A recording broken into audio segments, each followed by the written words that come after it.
skate on the lights, I'm coasting. Coronado glow, ocean wide and open. Petco to the skyline, city in motion. Palms in the breeze, yeah, the rhythm keep me floating. Chula Vista Lane, every block stay cruising. San Diego on my back, no losing. Elevate high, whole crew lit. All right, let's do it. All right, welcome everybody. Welcome to the Big Miklo Show. I am your host, Big Miklo, and today's going to be a little bit different. I got somebody in the building with me today, someone I've been wanting to bring on for a minute. Y'all may know him, y'all may not, but you're about to. His name is Kyle, also known as Criticile. Yeah, 100%. Yep. Criticile _ 666. Yep. Kyle, my man, welcome to the show. Appreciate you having me. It's long overdue. It is long overdue, and we've actually known each other for quite a minute. You know what I mean? Yeah. And like 10 years probably. At least it's been a while since we worked together. 100%. And we both kind of started taking a little bit of a venture off in the social media, online content creation. Getting creative, you know. Yeah. How has your journey been? Like, what do you usually do on online? I pretty much just stream, and then honestly, my nephews like kind of make me stream because they're like, "Oh, play these NBA games and like do these like fantasy drafts and all this stuff." So I just kind of do it. And then I was playing so many games on PC that I was like, I might as well just start streaming every time I play.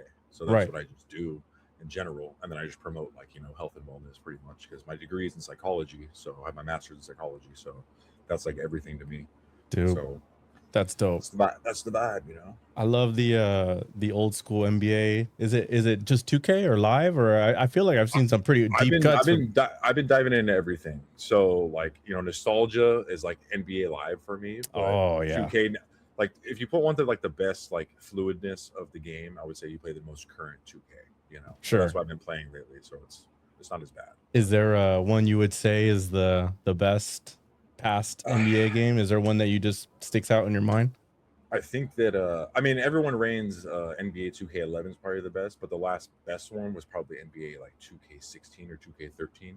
So that's going way back. But who's the covers? 2K. Who were the covers? I probably remember them by covers more than the year. So 2K13 I believe had Rose, Harden. Oh, is that AD? Rose, Harden. No, yeah, or yeah, AD on that one. That was a good one. Yeah, that was a really good one. Yeah.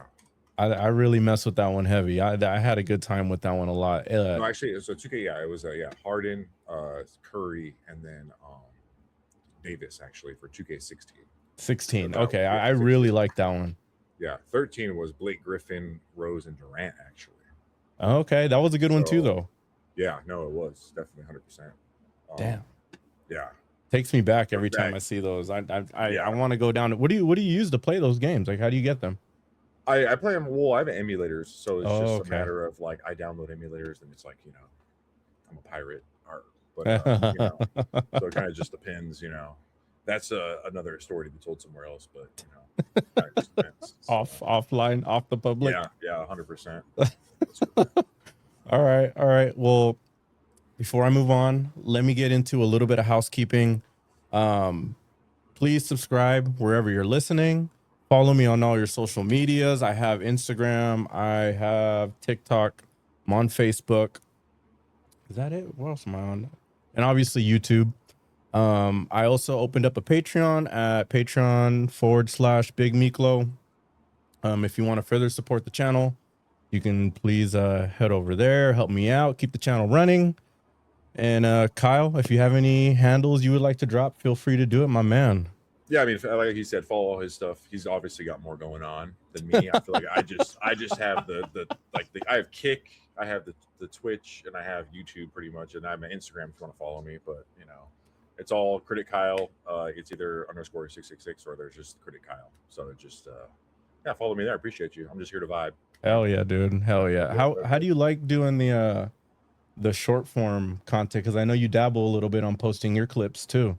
Well, no, you got me into that actually. Oh, really? I feel like it's like you didn't put a gun to my head, but I feel like seeing your clips, I was like, I really like his format. So I was like, let me just go in here. So it's actually kind of nice to like stream, and then it's like, all right, let me rewatch some stuff and remember what I did, and then it's like, all right, I'm gonna clip that real quick. Right. And then it's kind of crazy because like sometimes like I post this on like anything like NBA, sometimes like anything like Kobe, pretty much. Yeah. It'll get like a bunch of views so fast. Dude. Cool. And then I'm making connections with guys that I've never met, and I'm like, oh, I like their opinion. So it's nice hearing other people's opinions as well. It's pretty So, cool. yeah, That definitely. the clip thing it's interesting because you'll go through your long form and you'll realize like, damn, I really don't have a lot to work with.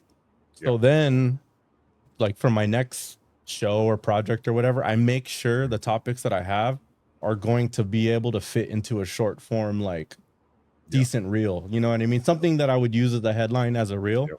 I make 100%. sure that's kind of part of like my thing now, because how else am I going to ever get discovered? My name by itself doesn't mean anything. No, there's no reason to click on my stuff. But Yeah. if I have I a good feel, reel, if I there got a is. good reel, it'll start picking up Yep. its own traction. And if people like enough of them, maybe they're like, oh shit, maybe I will check out the podcast, or that's what I'm hoping, at least. But Yeah, that's how it should be. But it just kind of depends. yeah, I do want to dabble into the gaming stuff. There's just so much, like, But my problem is I'm so backlogged, and I play everything. yeah. Like growing up, I obviously just played sports games. So I'm trying to get back into like the NHL hits, the blitzes, all that. Oh It's my just like, god. NFL Street Volume 2. I was just about to say that. What about the Street That Series stuff? Yeah, it's so good. And playing like even the NBA ones, it's like, oh, it's crazy to play those games and go back and like it's nostalgia lane. And you're looking at the rosters, like, oh my god, I forgot about this. It's just Right. yeah, but that's just nostalgia dumping on any old game we do now. We all do it, So Right. There's you mentioned that you do fitness stuff or fitness content, or is that personal? Not really. It was more of like, so my journey is I have multiple sclerosis. I was diagnosed in 2016, which multiple sclerosis is like autoimmune disease. So it's like my brain and my spine, right? So once that happened, I kind of changed my whole lifestyle of like, all right, like I'm not doing what I'm supposed to be doing. I'm drinking. I'm hanging out with people I shouldn't probably hang out with. And it's like, all right, let's get fit. So it's like the plan of doing it. So I just gym now. Like, do I track it a lot? Not really, but I'll post here and there about like, oh, I'm going to the gym, trying to motivate people that are like scared to get in there. It's like, no, we're all there for the same purpose. So it's all about just growth and growth mindset kind of stuff. So that's kind of where I'm at. And then yesterday, actually, I posted a video. I hit deadlift 405 like 4 times. My buddy I work with, he's a dealer where I work. Yeah, it was like he pushed me. You can hear him in the video. Like, check out, go on my page or whatever, check it out. But yeah, like I hit 405 4 times because I was gonna do it twice, and he was like, "No, fuck that, you're doing it 4 times." I was like, damn right, dude. So here we are. So yeah, he was kind of a big guy too, right? Oh, dude, he's a monster. He was trying to. So we did squats before. I did 5 sets of 2 at 315, and then I hit 405 twice. And then he was like, I think he's like, my max is 495, and he's like, you know what, fuck it, Kyle, let's put on 505. And he tried 505 once. And he failed. He failed. But dude, he was like, I can get this shit next week. He underaged. He didn't have the right mindset going in, Right. But it was like, I was like, dude, you're a beast, dude. No matter what you're trying, bro. So it's like, it's just that back and forth motivation, So I just signed up for the gym today, actually. There we go. And I went to 24-hour fitness. Yeah. And the facility was good. It was good and all. Which one? Which one? College Grove. Okay. Not to give away my location to the public or whatever, but yeah. I'll blur that. I had to ask. Well, between me and you, Yeah. And the facility's dope. They redid it. It used to be pretty, honestly pretty old from what I remember it like a couple years ago. Yeah. And everything went good. Hit chest, hit some triceps, did a little bit of cardio, did the sauna. Yeah. And it was all good up until I was in that sauna. And dude, I walked in the sauna, and mind you, like public gyms, it has a lot of like, especially like a 24-hour versus maybe like I don't know. And you go to the what is it, like the other branch, like a gym, right? The gym. Yeah. So shout out to the gym. They're a little nicer, right? They're a little bit better. Yeah. Their ownership is great, man. Right. I know one of the owners, dude. The guys, they're just awesome people. Like, they care about the people. There's always a chick walking around cleaning. It's okay. Insane. You go any other gym, it's like there's freaking like, everything shoved in one thing and nothing's clean, and there's just crap everywhere. You know what I mean? So shout out to the gym. They're amazing. They're probably my favorite so far. I got familiar with them during COVID because the 24-hour fitness, they were shut down, and everything was shut down. But the gym in Chula Vista, they opened up, and they did this undercover, like almost like a speakeasy style gym. where Yeah. they were like backdooring us to come in and work out. Yeah. They didn't care about social distancing, anything. Like Yeah. they just let you go in there, do your thing. The only thing was we Yeah. had to go in through the back and then out through the back. And that Okay. was it. And some of their what do you call those machines? Just whatever. The push the machines you, not a bench press, but Like, for the machines, whatever those are called. And Like those were isolated the chest machine. right, whatever. I know they have a certain name. I can't think of it. Yeah. But those were outside.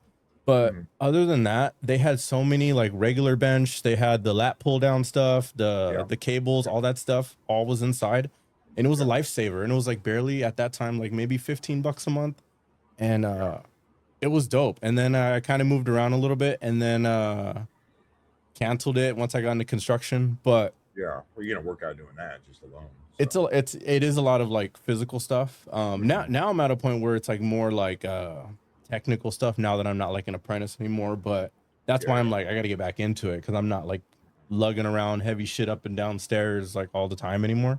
Yeah. But dude, so I walk into this sauna and it just reminded me like, fuck, okay, I'm back in the public gym. Yeah. First thing right off the rip, these guys are it was an older, I mean, I'm gonna label her Madam Turning Point, you know, lady Charlie Kirk or whatever you want to call her. Yep, I get it. But yeah, you might know what I'm saying. Yep. And she was over here talking shit to a younger Hispanic dude, and I say younger because she's like probably in her 60s or 70s, and he was probably in his 40s. And he was pretty much like, they were yelling at each other about ICE. They were yelling at each other about this, you know, Iran World War III type thing going on. Yeah. And I was just like, oh shit, like we are at a point in culture where this is just normal fucking locker room talk now. It really is. And it really is. not just that, like it's accepted to just be yelling at each other about it in front of other people. Like, does not matter that we are in a public space where, you know, maybe some of us don't want to hear that shit. Yep. But I was just like, fuck, dude, like my first day back, and this is like already like setting the tempo. Like, fuck, like I don't miss a lot of like the BS with some of these commercially style gyms instead of like a designated where people are there for business. You know what I mean? Like a gym, hardcore gym. The gym I consider more like specialized. Like it's not as it's a bodybuilding kind of gym, I right? feel like. You know what I mean? Like there's freaks in there, man, that are training to compete, you know, to win championships. Motivating. Yeah. And they're honestly, you can walk in and you're like kind of intimidated, you know, but everyone's so nice, so it balances everything out. Like it's nothing I've ever experienced at a gym before. Because I went to Crunch before, you know, that's like $10 a month. That's like the bottom echelon, I would say, right? Or Planet Fitness, maybe. I've never been there because I won't work out in the purple gym. But I just can't do. I don't play for the Lakers, so I'm not working out in purple gyms. But, Sure. Yeah, but it's like you know what I mean? Like I don't know. It's just like the quality of life just goes down, you know, once you get to that level, I guess. When the company just really doesn't care. So right. Well, on a more positive note, Kyle, have you seen the new trailer for Scary Movie 6? I have. Before we dive in, do you have any initial thoughts? I would say I'm excited, and I think everyone's kind of more nervous about comedy in general about the whole movie, right? Because I feel like, you know, he came out, you know, the Wayans were just like, hey, we're putting it back to how it was, like, you know, and just to harp on that, like I feel like comedy fell off a little bit, but I'm excited for the new movie because I think he will not institutionalize, but he'll inject a form of life that us people that really appreciate comedy will really like, you know what I mean? Right. Like, obviously, I feel like newer generation is so soft now that it's like, you know, shout out to them, but it's or like, not, it's all right, or not. No, okay. I don't care. You know, do what you got to do, but I just feel like the generation is soft now, and it's like they can't take a joke. It's just like it's a movie; it's supposed to be funny, like right. You know, so it's just it's going to be nice to have something that's going to come back, and they already are announcing like they do not care about who this may or may not offend. They are just ready to just make comedy again, and it's nice to like hear something like that from the get-go. Yeah, because especially from a big name like the Wayans, you know what that comes with. We've seen all the old scary movies, and some of those jokes are super crazy to even imagine that they're going to be able to pull that off. Yep. And it's kind of exciting to see like in what ways are they going to push that limit Yeah. or not. You know, it's Yeah, kind of 100%. it's kind of cool. To harp on that as well, have you seen his haunted house movies that he put out? I That were did, like, yeah. yeah. So those are underrated to me. Like, Yeah, they're I good. really love those ones, and I tell people that they haven't seen them, like they're not. They're just dumb fun. You know what I mean? Yeah. Like turn the brain off, watch them. You know, like there's some scenes that are worth watching that maybe fucking die laughing. You know what I mean? Right. And that style, that parody style of Yeah. comedy or whatever, I particularly, outside of like the, you know, the Don't Be a Menace or the I don't know, the scary movies and the haunted house, like And they honestly, have like Wayans in general. I'm not too much of a fan of that kind of comedy, to be honest. Like it was a lot funnier when I was younger. But like the to be honest, like the Monty Python, you heard of those movies, right? Yeah, I see. That doesn't hit me for some reason. Yeah, like I tried, man, but I can appreciate the fact that people love that, and I'm sure that was a really big thing back then, but that never resonated with me personally. Yeah, same. So but the Wayans, for whatever reason, Don't Be a Menace, that's a classic, right? Yeah. Like I don't know. Yeah. That's like something. There's so many. I mean, I have I mean, when we get to that point, but I have a breakdown of like decades on just the decline of comedy, pretty much. Perfect. You know, you want to get into that eventually, but I'm very excited for the new movie. Just to harp on the Scary Movie 6 stuff. It's like, yeah, sign me up. Okay. Sign me up. All right. So I mean, I guess we could both agree, comedy for the most part for now. I've staked my claim that I feel that it's dead. I don't know how you feel on the current status on comedy today. I'm not trying to cut you off. No, go ahead. So I will. This is my thing.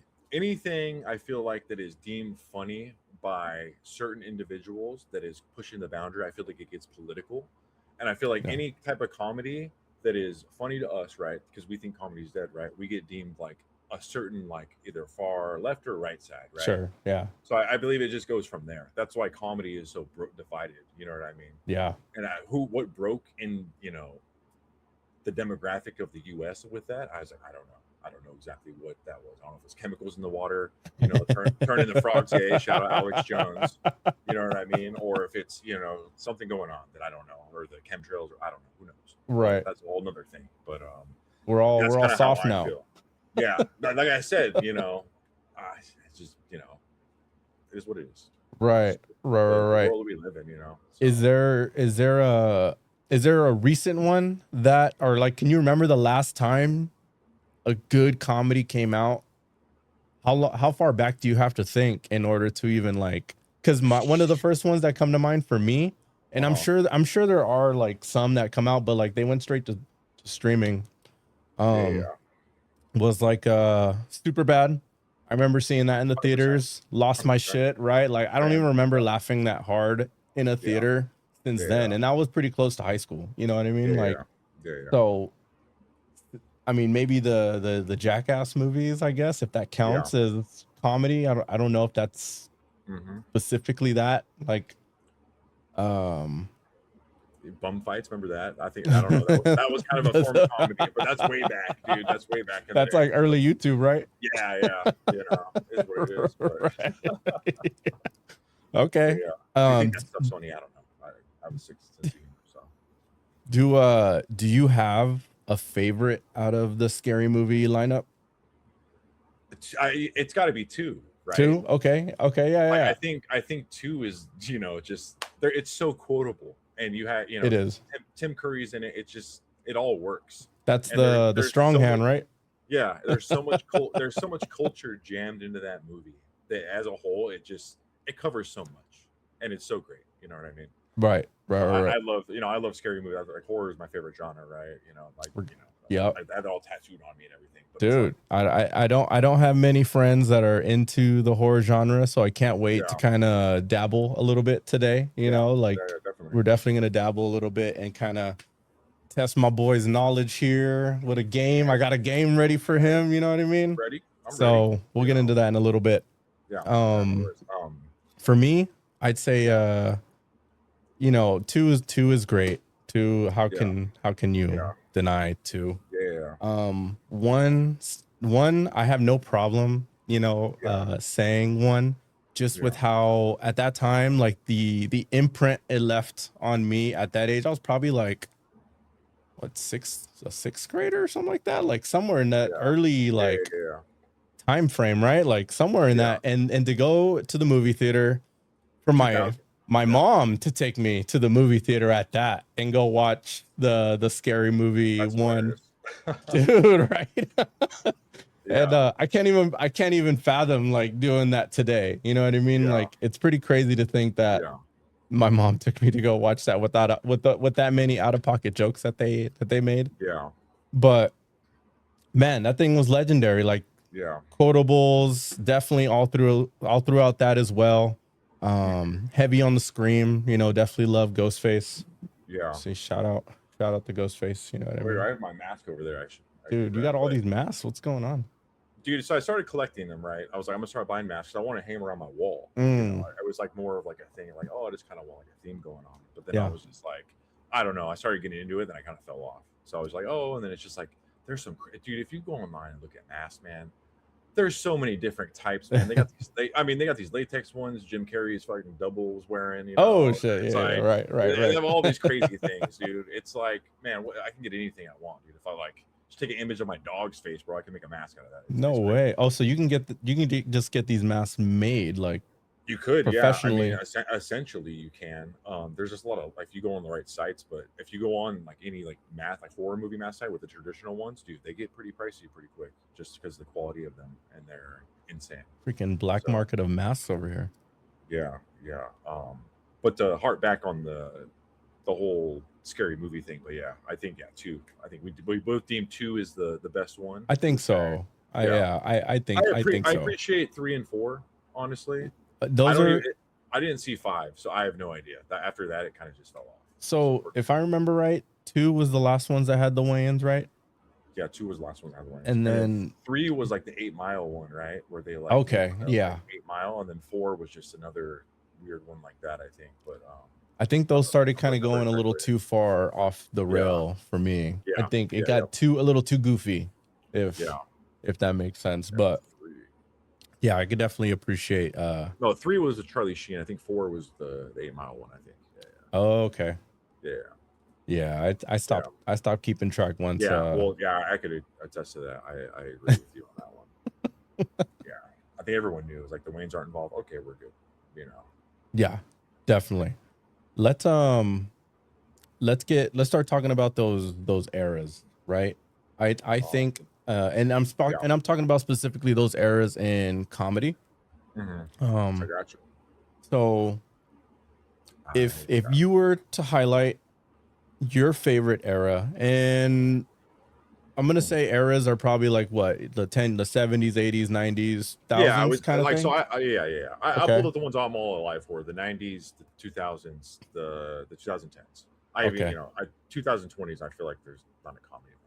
Okay, all right. Yeah. You go first and give me your favorite era. My favorite era. It's so hard. So I'm gonna drop some stuff on you. Right? Okay. I'm gonna drop some. All right, break it down for me.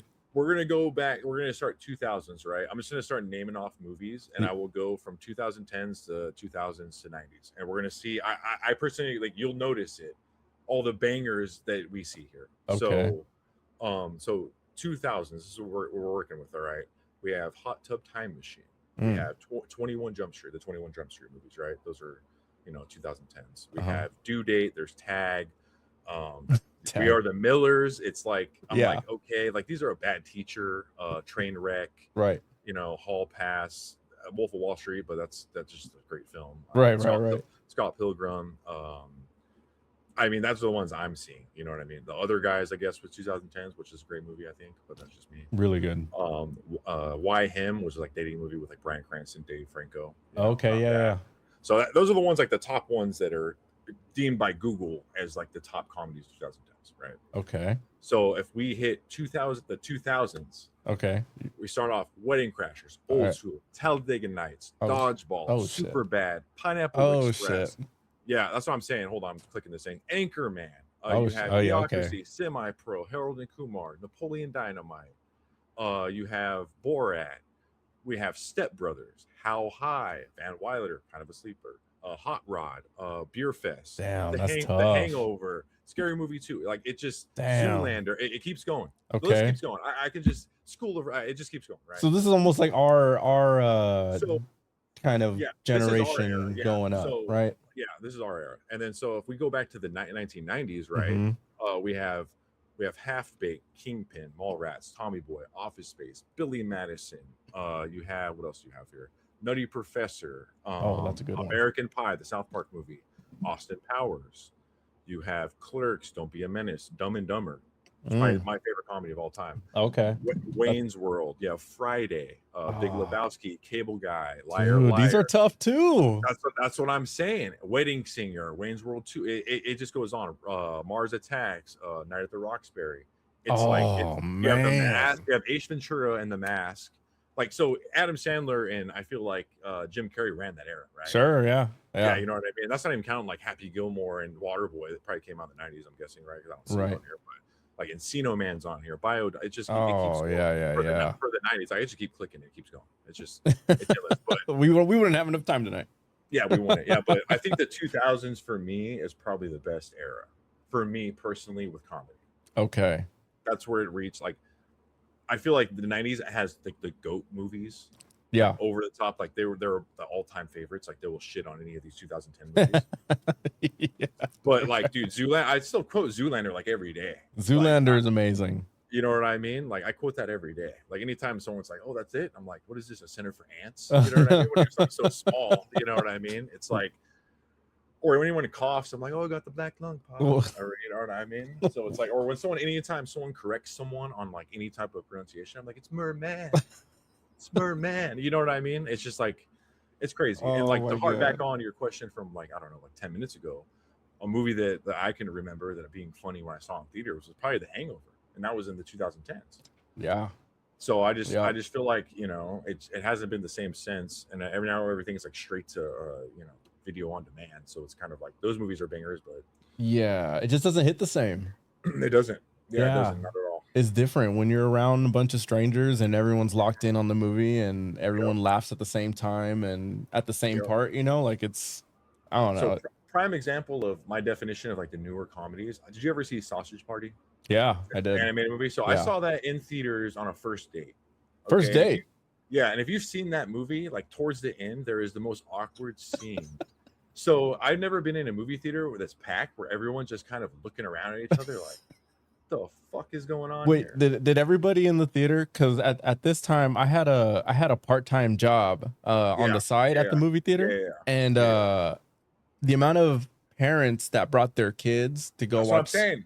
That's what I'm saying. Oh, that's what you're saying. Yeah. Okay, dude. So there's a mixed demographic in this movie theater. I'm talking. It's not full, but it's damn near packed. And they stayed till the end to watch it. People walked out. That's what I was gonna get to. People walked out during that scene. And I'm on a first date with a chick that I'm like, in my head, I'm thinking, am I going to smash this or not? Like, is it setting the mood or what? Yeah. You know what I mean? And then it's like this orgy scene happens. Fire. And it's like, I swear to God, it was like, I looked at her and she looked at me and just the uncomfortableness. And then it went down the whole movie theater line. It was just like, I'm seeing like a 90-year-old couple in there watching this. Like, oh, I thought this was a kid's movie. They thought it was Pixar. Like, yeah, then you got some freaking then you have like parents trying to tell their kids like what the hell's going on. They're like, well, what's going on there? The kids are laughing, and I'm just like sitting there like, damn, crazy. Fucked up. I fucked up tonight. Yeah, so it is what it is, you know, like things happen that way, and I guess that's, you know, damn. Maybe they're going for that. Maybe they smoke some weed or like, hey, we're trying to make people awkward in the movie theater, but it's crazy. Were you able to seal the deal even with the I don't remember. You don't remember? Okay. I don't think so. I think I don't remember. Yeah. Oh my God. Back in my prime. Probably it was back in my prime. My guy, I feel it. I feel you. Oh my God. Yeah, that was a good one. That was a crazy movie. I can't even imagine the round table where someone like presents like, all right guys, I got an idea. Hear me out. Yeah. Big blockbuster, you know, budget needed for this.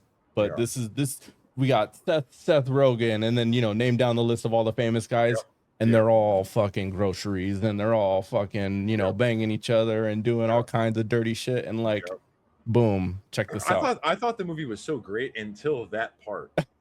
Like it was literally, I was like, this is a goated movie. This movie is making me laugh. It's so funny. I was like, I'm Right. a fucking little sausage. It's like fucked up, you know? Right. And then Right. it's like that happens. You're like, okay, yep, my score went down a little bit. Like I can't just put this on at any time. And now Yeah. I'm feeling like the newer generation that they got more offended by that than me. And like I'm an old head, Right. and I'm just like, I don't want to see a fucking hot dog fuck a, you know. These are things I eat, man. So now every time I eat, I'm having post traumatic stress from the things we're eating. You know what I Oh mean? shit. And then there's that whole murder scene that's like Vietnam going on or whatever. Right. At the beginning, when they're like the humans, I was like, damn, dude, they're really making put in perspective. Set the tone. They got to set the Yeah, tone. they really did set the tone. It's like, holy shit. Right. So, Right. Oh my god. Okay. crazy shit. Yeah. Yeah. Okay. But that's just a list of the you know, by decade of the last, you know, whatever, couple of decades or whatever. I Right. haven't looked at 2020s because there's nothing that I can think of off the top of my head where I'm like, oh, that was great. Maybe Ricky Stenicki. I don't know if you've seen that one. Is that a movie? Yeah, it has John Cena in it and Andrew Santino. Hilarious movie. You should watch I remember seeing that. John Yeah. Cena makes the movie. Okay. He's hilarious. I do remember that. He has a bit about like jack off. It's hilarious. It's too good. It's too good. It's legendary. You know what I mean? Oh shit. Can I ask you a question right now though? Yeah, let's go. So what's your favorite comedy of all time then?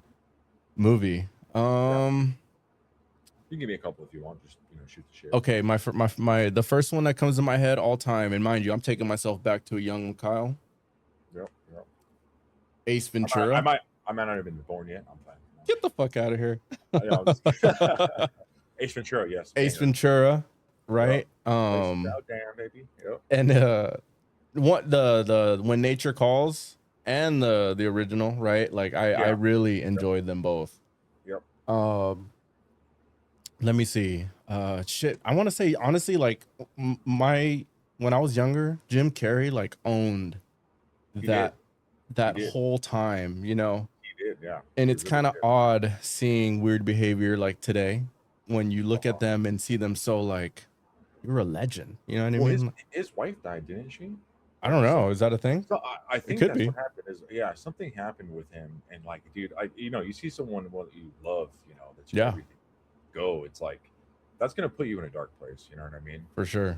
And I feel like he's handled himself as well as he can. You know, but I mean, it's a sad decline that sometimes happens with humans. You know, it's just like right. Just takes part of your soul away. So have you heard of this one? Mm-hmm. Have you heard of The Pest?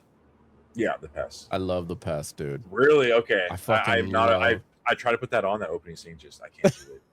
I can't do it, man. I'll give it a try, but I just to be fair, I haven't watched it since I was a kid.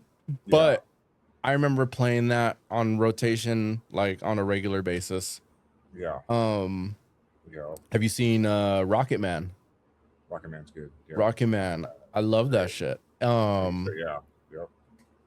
I'm trying to like give like outside of the obvious ones, but honestly, anything Jim Carrey, that was like my jam. That was like that was the biggest thing. And then that's when I kind of graduated onto the edgier stuff, like anything Wayans I can get my hands on. Stuff like that. I always loved Saturday Night Live. Like that was always like a low key like fuck, like that'd be dope to do one day. And yeah, like so all these movies like the Blues Brothers or Austin Powers or the you named one earlier, Wayne's World. Yeah. Man, those go down like very, very warm place in my heart for stuff like that. Anything Saturday Night Live that got turned into a movie. You said Night at the Roxbury. Mm-hmm. Shit, what else? They've had so many. Yeah, I mean all the Adam Sandler movies, you know. You're right. Hot Rod. I don't know if you've ever seen Hot Rod. I have, yeah. Newer one. That movie's great. I think that's funny. Hot Rod's funny. You know which one? This might be a little controversial that I don't like, that a lot of people like. Nacho Libre. I didn't like it. You know what's crazy is people love it. Same way. Not for me though. You know what's I don't know, for something about it, I'm just like, it doesn't get me. It just didn't maybe I have to watch it again. Right. Because I can attest to that because I watched Napoleon Dynamite back in the day, right? Yeah. Twice, and I was like, this movie is so dumb. Why do people love this movie? Right. Watch it again as an adult, and I'm like, this is like my favorite comedy. It's Like, funny. I can Yeah. watch this. I can watch this all the time. It's so quotable and it's so dumb. That was a Yeah. sleeper one. Like I had zero expectation. Yep. I think I snuck into that just because I got Yep. to the movies early. I just needed to hide out somewhere. And dude, that was like the best movie that I saw that day. Like Yeah. the best. And Yeah. I told everybody to go see it. People saw it, and I was just like, oh shit, like this thing, who the fuck Yeah, are it these guys? It gained super big popularity. Yeah, like, dude, Yeah. tater tots. Yeah. Quitting all the freaking chips, Kip. You know what I mean? Yeah. That stuff. But yeah, it's I crazy. wanted to ask you about the horror thing because I don't have too many people who are into the horror genre. I'm curious to know what made you, I guess, so into it. What got you into it, and how long have you been like a fan of that?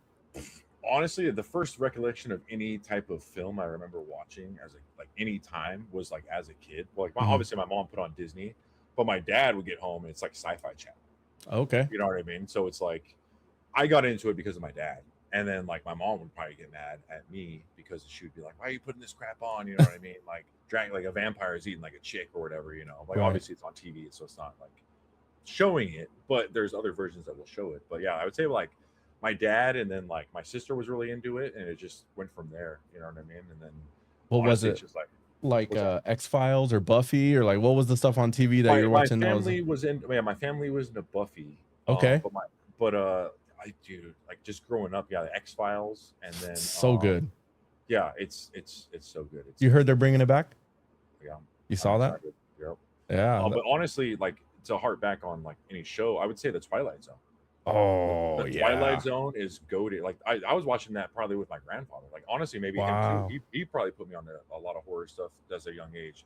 Because what he used to do, which would piss my grandmother off, was we would watch WCW, which was like the PG version of wrestling, right? It was still so good. I loved WCW. I know, so did I. Diamonds Dallas Page was my guy. Oh, okay, right on. And then freaking, Kevin Nash, the big guys, you know what I mean? Oh yeah. And then it was like as soon as that ended at like 8:00, I would like if I stayed up, my grandpa was like, all right, we're putting on WWF on. And I was like, what the fuck is this? I was like, fucking blew your mind. I'm like, there's titties. I was like, what the hell? And like people are drinking beer and shit. Right. And I'm like, what the fuck is going on?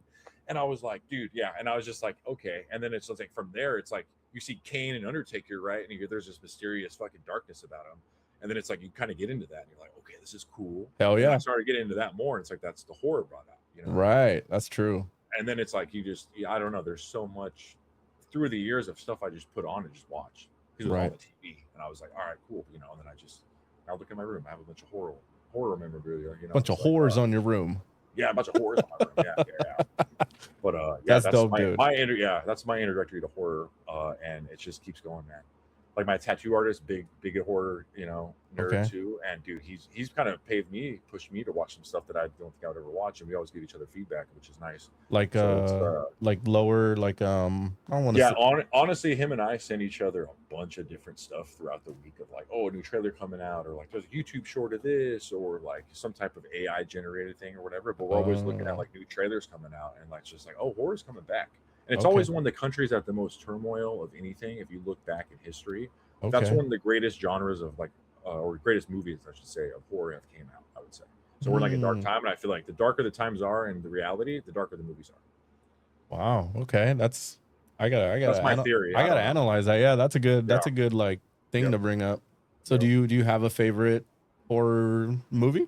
I would say that's it's like having a favorite movie. It's such a hard question, but I would say The Shining. I was about to say that. Yeah, The Shining or The Thing. Anything John Carpenter, man. I'm a John Carpenter fanboy. That's my guy. So The Thing and The Shining pretty much are like they're like untouchable almost, But there's so many out there. It's so hard.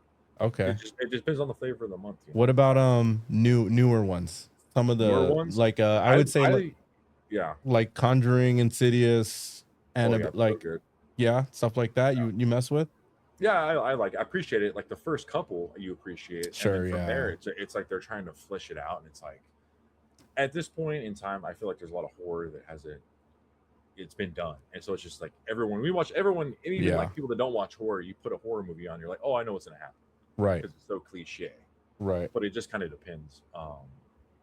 But out of the newer ones, I would say like the Smile series is really good. I don't know if you've seen those. I have. Yeah. Smile 2, I love that one for some reason. I don't know why. The whole aesthetic of it, just to create any creature feature, I'm a fan of. Sign me up. Okay. So it kind of depends. Late Night with the Devil also was a really good one. I don't know if you've Okay. seen that one, I don't. but, Oh yeah, that was a talk show, right? Like from the yeah, 70s or 60s or yep, something like that. yep. It That was a good really, one. really good. It was really well done. Okay. Yeah.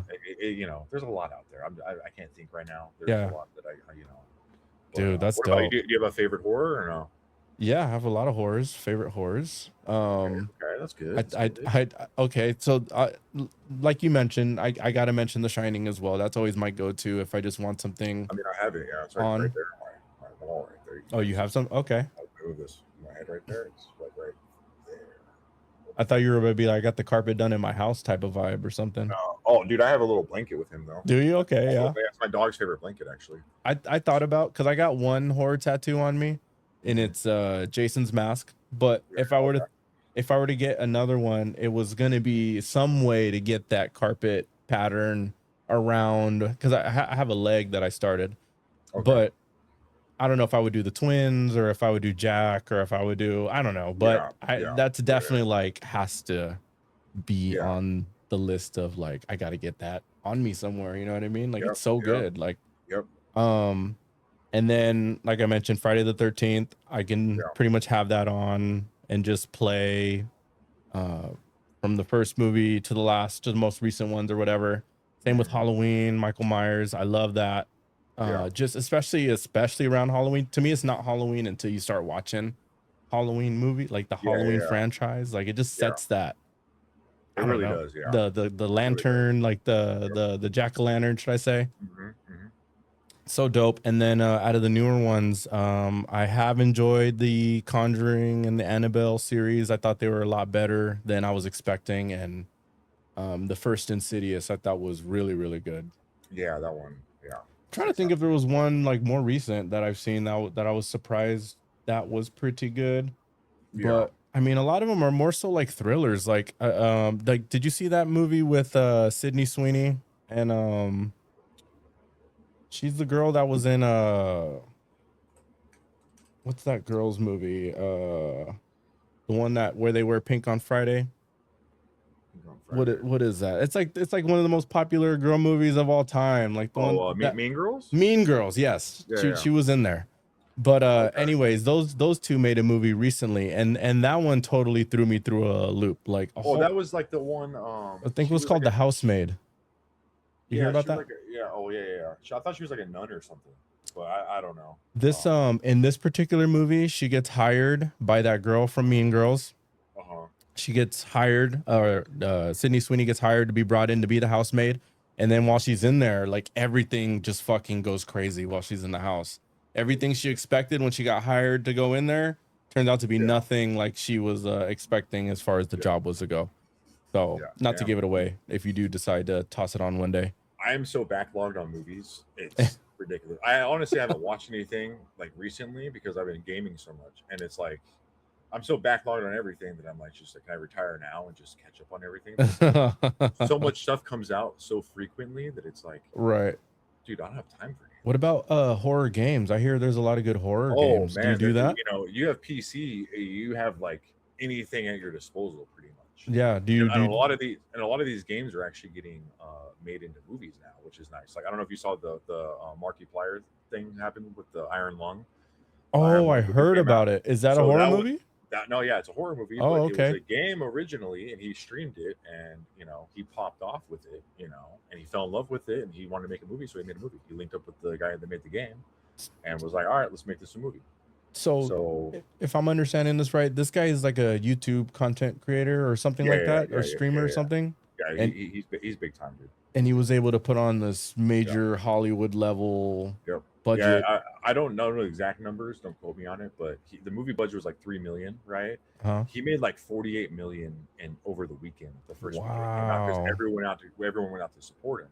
Oh, okay. And you know, he made this post, a very emotional post. He was just happy he was able to do it. You know, it was a passion project for him. And I was like, that's the shit that needs to get promoted. Yeah, I've seen posts about it. That kind of stuff. Yeah, exactly. So I had no idea it I was love that that. stuff. Yeah. And That's there's one. dope. Then there's a new in like the Backrooms movie that the A24 picked up. Those are Oh coming yeah. out. The back that's a video game. You have also Mortuary Assistant, which is a video game. They're making a Wow. movie off of that. Yeah. Okay. Which I don't know if you've ever seen the Autopsy of Jane Doe. I don't think I have. Banger of a movie. Banger of a movie. I Okay. highly recommend that one. Okay. But a lot of these, I feel like a lot of these video games are inspiring a lot of movies as well. I mean, if you look back into the '90s, like Resident Evil, stuff like that, kind of pushed stuff to another boundary. Those So are the clips that I'm seeing right now. Everyone's playing the new Resident Evil. yep, and I'm so backlogged on games that I rather just at that point Resident Evil, I'd just rather watch someone play. But I have most of the games, but it's just a Right. matter of time and playing them. And it's like, dude, like pick your poison. It's like Yeah. There's too much to do, so little time. I tried doing The Last of Us for a while. I even tried streaming it here and there, and that was fun. That was a good game. The game or the movie? Okay, the game or the movie? Yeah, that was the show. the game. I dabbled in that a little bit because I enjoyed the series. So why not try the game? And I thought it was pretty good. Yeah, I agree with that. Yeah, and I'm into those, long story mode, whatever kind of game, exploring games. That was fun. Yeah. Okay. Let's get into our first game. How about that? Let's run it. All right. So, first game, we're gonna do a blind rank test. Okay. So it's gonna be on a scale of, it's gonna be 1 through 5. Based on the name that I give you, you're gonna put them where you think they should go on your personal 1 through 5. 1 being your favorite or best. Okay. Are you gonna do yours after, or how is it gonna work? Well, it'd be kind of tough because I know what's gonna come next. Unless you just want to throw them at me randomly off the dome. If you want to try to do that. Whatever category this is, I'll make my own in my head. This is horror. I'm going off of horror from here. Oh shit. Okay. Yeah. So I'm gonna give you a name, and you're gonna tell me whether you think they need to be 1, 2, 3, or 5. You know what I mean? And then once you hear the follow, you can't change it. Once you put them there, you can't change it. Yeah, I've seen this. Yeah. You understand? Yeah, I'm down with this. Yeah, I like this kind of stuff. Yeah. All right, good. All right, first name, Michael Myers. Where would you put him 1 through 5? I'm gonna give him a 2. A 2. Okay, that's pretty high up there. Yeah. What I think. John Carpenter, the way he filmed the original, it just there's so much iconic stuff out there. You know what I mean? It just, for me, I'm a John Carpenter fanboy, so that's why I put it so high. Got it. Like, honestly, I got to look at the list of John Carpenter movies, and I'm sure they're all the classics. I'm sure. And he's actually coming out with a game in like a couple like a weeks, I think. Really? Zombie game that he wanted to make a while ago, but it finally got greenlit and it's actually coming out. So I was like, that's kind of cool. So I mean, he's still doing it. Okay. So, I'm okay with the 2. Right there. Okay, number 2. Mike Myers at number 2. Freddy Krueger. Let's go. Damn, that's tough. That's tough. I love me some Freddy Krueger. Dude, how could you not? How could you not? Yeah. I'll haunt you in your dreams. I'm gonna put him at 4, actually. 4. I don't know what's to come. Strategic. I like the strategy. Yeah, I'll put him at 4 because some of the movies, it just it just didn't hit for me. So okay, I'll do with that. At least Michael Myers has no personality. He's always the same, right? So. Okay. Let's go with our next one with Hannibal Lecter. Ooh, I'll put him at 5. 5. Okay, that was an easy 5. I'll put him at 5 for me personally. Okay. There's other like serial killer types that I just resonate more with, which is kind of a psychopath statement or whatever. Okay. All right. Ghostface. Oh man. So I have 3 open, right? Yes. Yeah. You have 3 and 1 open. I'll put Ghostface at 3. I would have put Ghostface at 5, honestly. I'm not a big Scream guy. I don't know why. It just okay. Not even the first. After the first one, it's like okay. It doesn't do anything for me. It's like, and I don't know. I'm not a big Scream guy. Okay, that's fair. Personal opinion. I don't know. I mean, yeah, for sure. My last one is going to be Jason. That's going to be your number 1. Yeah, I'm definitely 100% okay with that. Yeah, is that okay? So I got Jason, Mike Myers, Ghostface, Freddy, and then Hannibal Lecter. Okay, so with this game, there comes a little bit of a twist, right? Okay. So your number one is Jason. Fuck one, marry one, eat their ass. No, I'm kidding. Go.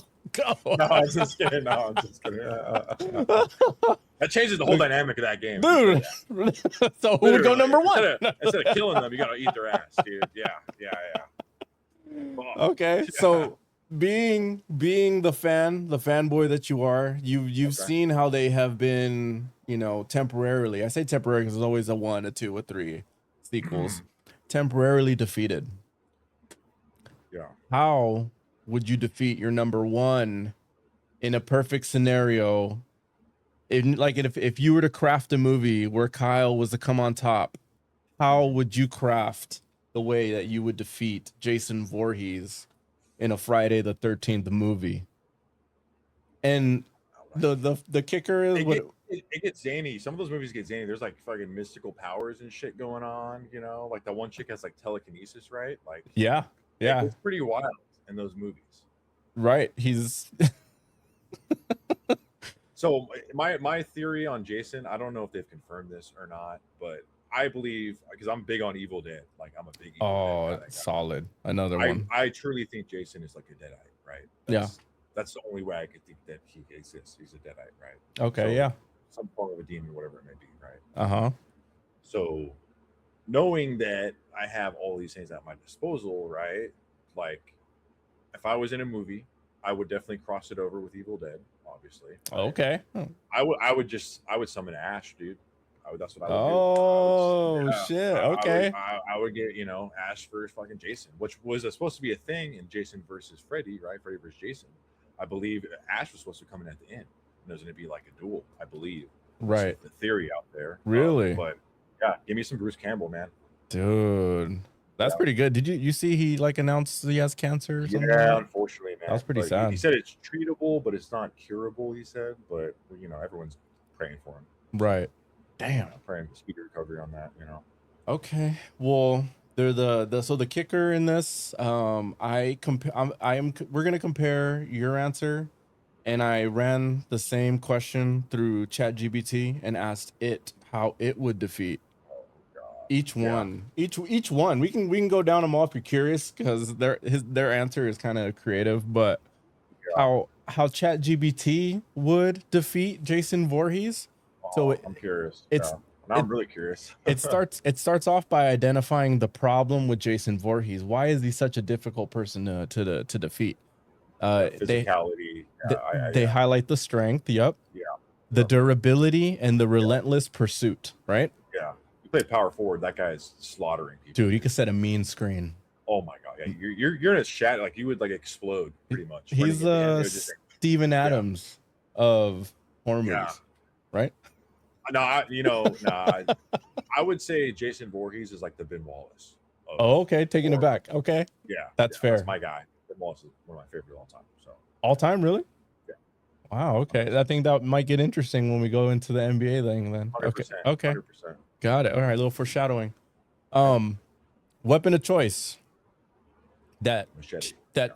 Well, that chat GBT would utilize in order to defeat. It's gonna bring in a heavy industrial chain and an anchor. Okay, like almost like a bear trap. They're ripping from one of the movies to like pin him down at the bottom of the lake, right? That's so they're referencing the fact that because you can't drown him, you can indefinitely restrain him. Yeah. So it's essentially saying it's an environmental restraint. But that's pretty much the end of every movie, though. You pretty much are just restraining him. He's not gonna die. You're just like, all right, we gotta get him like temporarily stuck. Yeah. Right. And yeah, it just highlights its winning condition has to be suspension and isolation.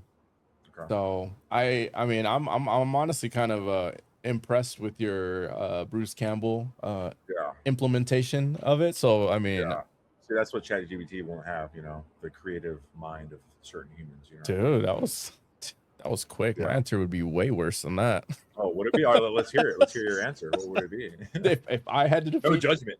Yeah, if I had to defeat Jason, I would just try to dig up a big ass pit somewhere and just try to get them to walk or like right into it somehow, and just hope it's deep enough that it'll never get out. Yeah, that's my only quick would just, solution on the spot, like, you know? capture him. Yeah. So That's tough.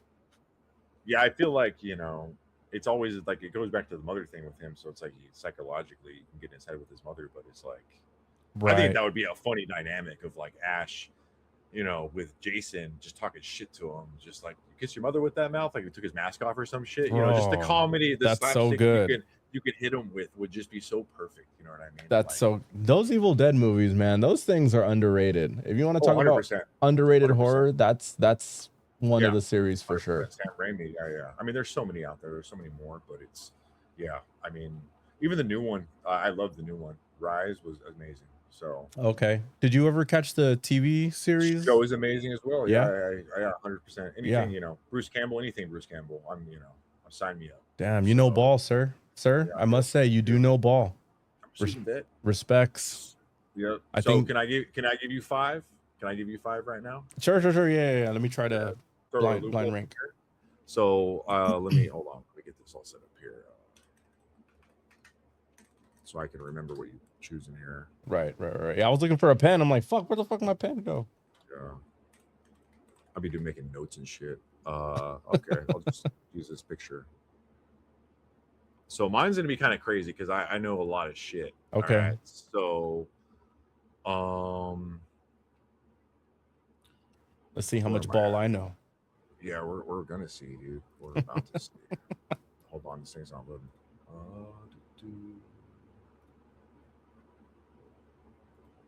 Where am I at here? Why is it not pulling up? Sorry, my computer's like messing up because I have so many tabs. I have so many tabs open for the shit to come. So it's like it's all good. We only have 1 million viewers. No big deal. Okay, so I'm gonna go with to start. Yeah. For number 1, I'm gonna go with Chucky. Okay, I would give him. Wait, so at the end of this, is this gonna follow up with the same, or is this a totally different? My number 1 is not gonna determine how I would defeat them. It would be a different or the same. I'll choose a different one on your list to defeat. So for now, I would put Chucky at 4. Okay, Chucky at 4. Yeah, unless I gotta eat their ass, then I'd probably Chucky might be the safest. If that's where you're, 100%. if that's where you're switching. That's straight lazy. Chucky at 1. Chucky at 1, dude. No, just yeah, no, I keep him at 4. Okay, so to keep the small trend, Leprechaun in the Hood. I love that. I love that. I love that movie. That's a good one. I'd put him at 5 though. I would put him at 5. Yeah. It's too good. It's too fucking good. Pennywise for the next one. That's a good one. That would be my number 1 if I had any. That's just me. He's just your favorite. Yeah. Just horror movie. The show Welcome to Derry. Oh my, the best show I've seen in the past like 10, 15 years. That's big statement right there. I saw the first episode, and for whatever reason I just forgot to go back and finish that. Okay. I got to keep that in mind. I say I highly recommend it. I would put Pennywise. That's good. Okay. I'd put him at 3 though. Okay. I'm curious to see how this is gonna fail me or it be in my favor here. Yeah, we're gonna see. We're gonna find out. Okay. The next one, Leatherface. Oh, I do love me Leatherface. He's number 2. He'll be number 2. We just ended up just going and that was a quick 2. I'm that's a comfortable 2. That's a comfortable one. That is. So you have 5, 4, 3, and 2. Leprechaun, Chucky, Pennywise, and who did we just say? Leatherface. That's good. Okay. So the last one I was gonna give you was Pinhead. Okay. Yeah. Pinhead will be my number 1, but if I had to knowingly put it in order, Pennywise would for sure be that number 1 in that list. Yeah. I would probably go Pennywise, Pinhead, Leatherface, and then Chucky, Leprechaun. I would switch Pinhead. Who was my number 3? Was that 3 was Pennywise? 3 was okay. Pennywise. I would put Pinhead at 3. Pennywise is my number 1. Leatherface at 2, Pinhead at 3, Chucky 4, and ideally, but fair enough. So nice. That's a nice list. I mean, it's not bad. There's no wrong answer here. No, we all win in the end. Yeah. Unless we're eating ass. Yeah. 100%. That's all we can do. Okay. So if you had to defeat Chucky, how would you do it?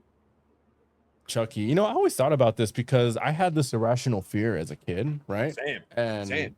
I Same. thought I had to think like, how Yeah. would I defeat Chucky if he was after me? Yeah. And the only thing I could think of is somehow I'd have to figure out a way to like pull his limbs apart, pull his Yeah. arms apart, pop his head off somehow, Yeah. and just take those things as far away from each other as Yeah. possible and like bury them again or burn Yeah. them, Yep. bury them in a hole and then burn them, drop them in Yep. the ocean, ain't with a rock or 100%. something. Like 100%. I wouldn't have, I mean, Mhm. I can't tease another person that's just going to keep coming. Yep. So, I mean, Yep. how else do you defeat that? You know what I mean? Like it'd be really fucked up. Like how do you defeat Pennywise? I wouldn't even know. Like I would just give up, Well, dude. essentially, you just, according to the book, what it is like you have a big orgy and you make a pact and crazy stuff going on, some cult shit, but Right. yeah, you just get friendship and find love or whatever it may be, right? With the So, power of friendship, and you anything have is that possible. you have that little stone from the little thing to shoot Right. him in the head before he turns into a giant spider. So crazy. Right. But I mean, yeah, that'd be my only viable solution. So one thing I was going to throw in there, but I didn't know how you feel about it because I don't Mhm. know if anyone considers this like a horror movie monster, but it's one of my favorite movies of all time. I would actually throw this in there as Okay. like one of my top as well with The Shining and The Thing is Jaws. So I was going to say the shark Oh. from Jaws. Yeah. What about Joe? What's that? Like what about him? Like would he be part of the ranking or are you saying Yeah, like I was going to throw him in the ranking. Oh Because yeah. I feel like he's a great horror movie. Yeah, monster. that's a good movie overall. Like Jaws is such an influential movie. Like Yeah. it's still going. Like I'm fucking scared to like close my eyes in the shower. You know what I mean? Because See of the giant mouth. Yeah, see the giant mouth coming towards me. You know what I mean? It's like, holy shit. So as a Right. kid, that traumatized me. Even the shitty one with like the 3D freaking thing where they're at SeaWorld and it crashes the glass, that terrified me. Oh yeah. Because we live in San Diego, so Yeah. it's like you have that giant megalodon mouth inside that little like walkway where you go see the sharks, man. That always terrified me. That's no joke right there. Yeah. That's true. You stand in front of that thing, you're like, dude, I would We're just get fucked. swallowed by this. Yeah. We're fucked.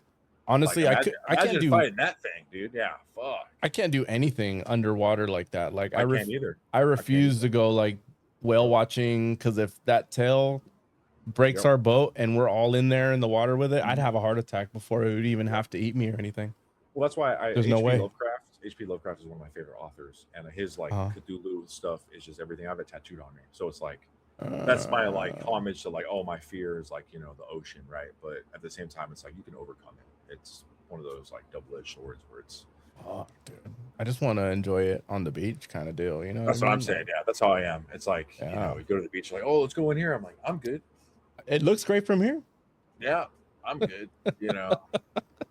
Plus, there's a bunch of shit in the water now. It's like I don't want to go in any. Oh, especially our water. Yeah, exactly. Especially our water. Damn. All right. Well, you know what? We're gonna really test your ball skills right here. Pause. Okay. And we're gonna segue to another game. Okay. All right. Scary Movie 6, name that horror reference. All right. So I'm gonna show you different characters that have been revealed during the Scary Movie 6 trailer, and you're gonna try to identify each reference, right? Based on the clip from the movie. If that made any sense. Hopefully that did. But this first one should make it easy for you. I'm gonna show you a picture. You just tell me the name of the person. And if you know the movie, you probably would know the movie already, and the movie. Yeah. All right, first one. Yes, yeah, 100% Leatherface. Leatherface, correct. Easy. So this Leatherface, they showed him on the train. That train scene had a fuck ton of references. I don't know if you caught that. I'm sure you did. There was a ton. I don't know. Yeah, there was a shit ton. And I appreciated the whole the Megan doll thing or whatever. Yeah. Like dances like it, then it's like, oh, it's Ghostface. What'd you think about Megan, the movie? I thought it was fun. The first one, I didn't see the second one because it got weird. You didn't miss nothing. Yeah, but if you watch Meg, I would highly recommend watching the unrated version. There's more brutal kills in that. Oh. And it fleshes that a little bit better. Okay. So I would just say watch that. And my whole time watching that movie, though, I was like, you got to cross this over with Chucky. I was like, there's got to be a crossover with Chucky. Yeah. For this to work for me personally, cross that over with Chucky. Dude, so we've spoken about this in the past about going to horror nights, and one of the things that they've been having her quite frequently has been Megan, and they've had Chucky, and that's like a perfect blend of the two. Like they 100% should collab. Like somehow. imagine like Chucky realizing that he can like AI is using this doll, and he's like controlling the doll too. So it's like there's two menaces going on. That's perfect. Throwing Will Smith from iRobot in there, and it's all crazy. My movie plot. I love movie ideas, you know. So. Right. Okay. All right. Let's see if you get this next one. Okay. That is Hard Eyes, I believe. Hard Eyes, correct. Yep. Yeah. Hard Eyes. Didn't see it, but highly recommended to me. So. Yeah, it was pretty good. It's on my list. It was a lot better than I thought, for sure. Yep. Okay, next one. Let's do it. So this is a little tough because you see, more than one. Right, what am I looking at here? Okay, so I Know What You Did Last Summer. We got Megan. So right. Okay, so I mean, essentially that's both. You know what I mean? Those are the two, and the I Know What You Did Last Summer fucked me up as a kid. Actually. Really? Why is that? I don't know. Just something about the fucking boat, the boat vibe, and just the hook, man. I would like. It's creepy. It just I don't know. Oh, you know what? It did it for me. Yeah. The one that really like got me as a kid. You ever see Pet Sematary? Oh, 100%. Love that. Yep. Dude, that sister or whoever she was that they kept up there in the attic, all fucking crippled. That nightmare fuel right there. That was a good movie. Yep. All right, Fisherman, whatever the hell his name was. All right, here we go. What about this one? That's Jigsaw. Easy money right here. The Babadook, I believe. Dude. Yeah. It's too easy. Yeah. I'm telling you, I lived through this. I've never seen it, but I mean, I've seen the character enough times to know like it's a really good psychological horror. So anything psychological, obviously, I love. So, okay. Yes, it's a slow burn, but it's good. Highly recommend. 100% highly recommend. Okay. 10 out of 10. It's Mike Myers. Easy. Or Michael Myers. If I say Mike Myers, I always think of I said Mike Myers. Austin Myers. Yeah, I was thinking. Yeah. Oh, that looks like Chucky, right? It's our boy. Yep. Yeah. It's easy. What about this? Oh, The Prowler, I believe. Okay, what movie? Just so we're on this. Is it My Bloody Valentine? Okay, yeah. Because I don't know if that was like the probably Harry Warden. Yeah, I'm thinking The Prowler is a different movie. Sorry. Okay, but you knew the movie. Yeah. It's the pickaxe, right? Yeah, the pickaxe. Yeah, that's a fire movie too. I like the remake they did. Dude, very brutal ass movie. Yeah, that's a good one. Yeah, brutal. Yeah. Did you ever see that movie, The House That Jack Built? You ever watch that? I haven't, but it's on my list. My roommates say they watched it, they loved it. They thought it was fucking crazy. It's a hard movie to watch, but it's a good one. I heard. Yeah, that's a good one to check out. I'm so backlogged. That looks like a Cinnabite. That's a Cinnabite, right? What movie? Hellraiser 3 or 2. I don't know. It's like Pinhead, maybe. Yep. Yeah, Pinhead. Yep. Yeah. Pinhead. Yep. Because they didn't have the little pins. Yeah, that's Megan, obviously. And, yeah, Ghostface, obviously. Easy. Like, that's supposed to be like Wednesday, right? It's supposed to be. Yep. Yeah, or whatever. This one. This is a good I one. was confused. I was confused watching this one. It's a good one. So I don't know if it's. I'm probably gonna get this wrong. Maybe start with what franchise you think she's associated with. I don't know. That's what I'm saying. Like, I don't know. Okay. So I mean, like The Exorcist, maybe. I don't know. It's from a more recent remake. And it's one they've remade many times. So it's, I mean, I feel like every 2 years is a remake of this movie.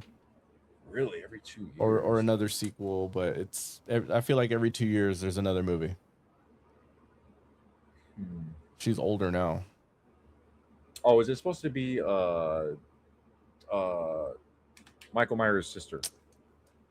That was supposed to be. Yeah, there you go. Yeah. Laurie Strode or Strode or whatever. Yeah, Laurie Strode. But that one, I was just like, really? Even when I was watching the trailer, I didn't catch that. That's what I was trying to figure that out. I was like, why is her hair like that? I was like, I couldn't think of it. Now it makes total sense. Right. Yeah. So that's awesome that they actually did that. Right. So. What about this one? Is that supposed to be like Get Out or something? No, Oh shit! not, Or the what Mama? What yeah, have you there you Mama? go. Yeah, Yeah. okay, Mama. I was thinking that Ma. Banger or Ma or That was whatever. pretty Yeah, good, yeah, right? yeah. I thought it was hilarious. That was Yeah, pretty good. yeah, yeah, yeah. It's like okay, Psycho. Yeah, Right. It's an old psycho lady. Easy. that's Sinners. Easy. Sinners. Easy. Yeah, What'd you think of Sinners? I liked it a lot. Yeah. Yeah, It's about I to liked win it a a lot lot. of awards this Oscar season or whatever. Yeah, no, honestly, the cultural balance that they threw in there, Yeah. it just, I loved it. I loved it all. Yeah. It was dope. Like So, yeah, it was the only movie I went to see in the theaters last year. And I would say honestly the same. yeah, I it feel like was. that's the only one I went and saw. Yeah, like I saw the YouTube videos from Ryan Coogler, and he Yeah, was breaking down the yeah, film, and he's so dope. I was Yeah, just like, dude, this is fire. Like I gotta see this in the IMAX. If he's saying like this is how it should be seen, like yep, I'm into 100%. That's what I did. Yeah. Tarantino's breakdown of like, hey, I filmed it like this, so try to go see it in theaters. Oh, Like 100%. Yeah, yeah. if I Exactly. It's like, can. oh, here's Kill Bill. Here's like 8 hours of Kill Bill. It's like, oh shit. Okay. Right. Okay. Yeah. Okay. All right. You Easy. see him in the background sniffing feet. True. That little freak. What about this one? Let's Get Out. Get Out. Yeah. What'd you think about that movie? Or even the Jordan Peele movies as a whole? Like Us, I like Jordan Peele a lot. Yeah. So a lot of people shit on. I don't know if you saw Nope.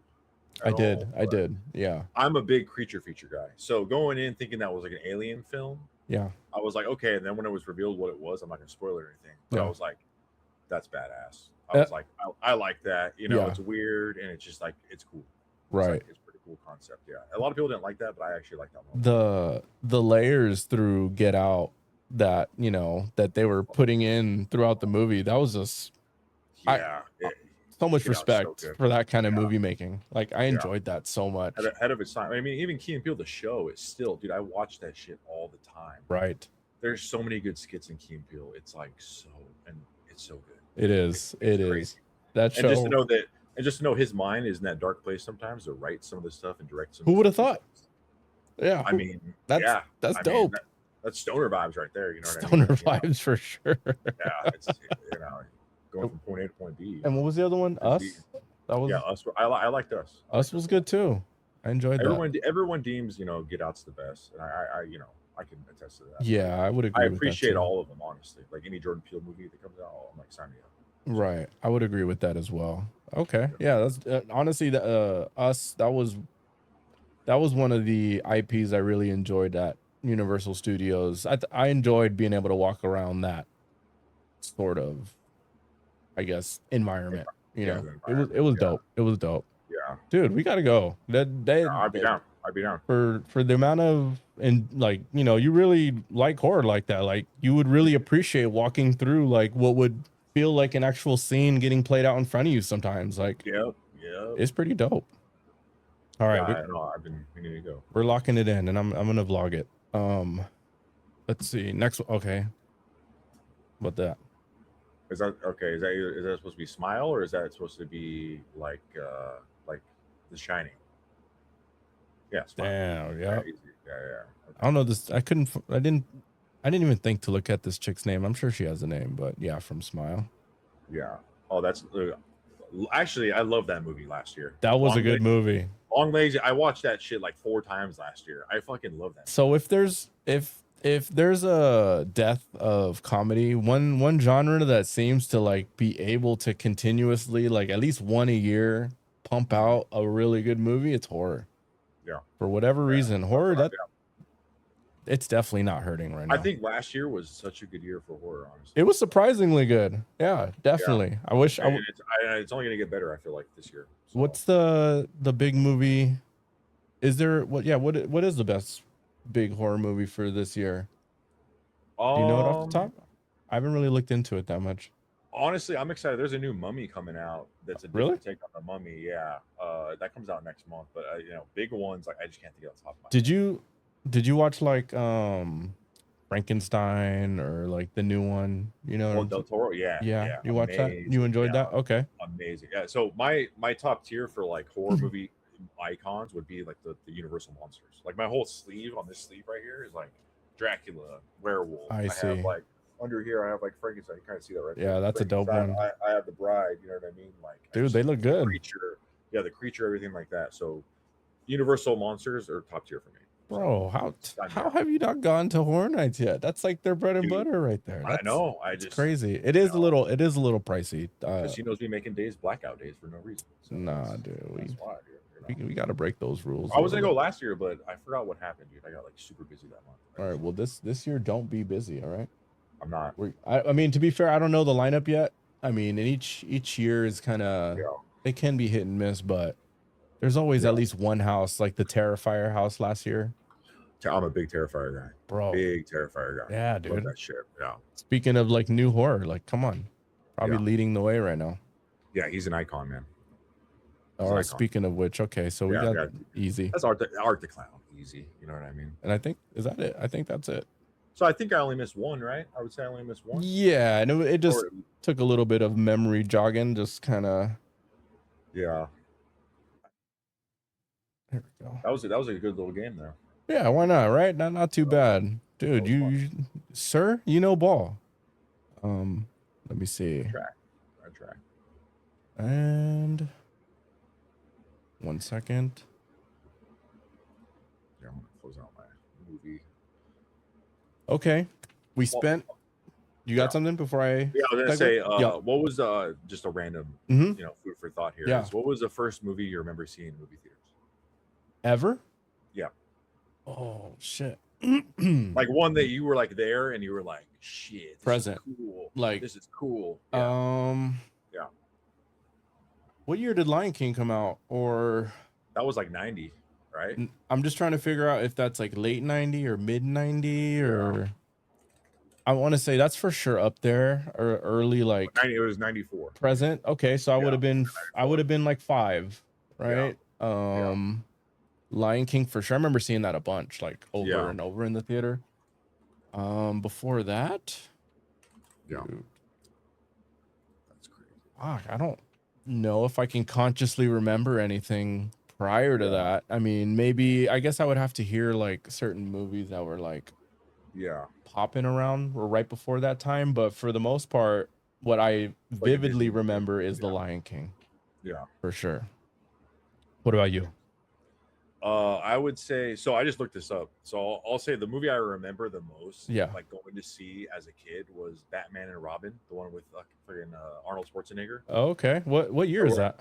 97. But 97. Okay, yeah, but that's a good one. Now that I look it up though, Space Jam, I remember seeing that very vividly. Oh yeah, and that came out in 96.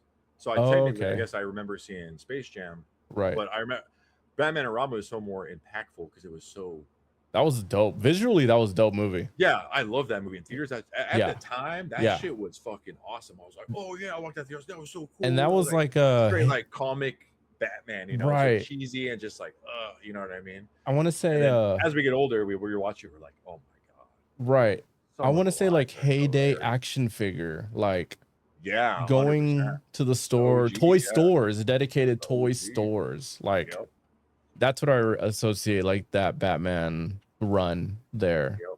That's dope. I'm curious, when did like movies like Terminator or Mission Impossible or because those would be on my early Terminator was 84.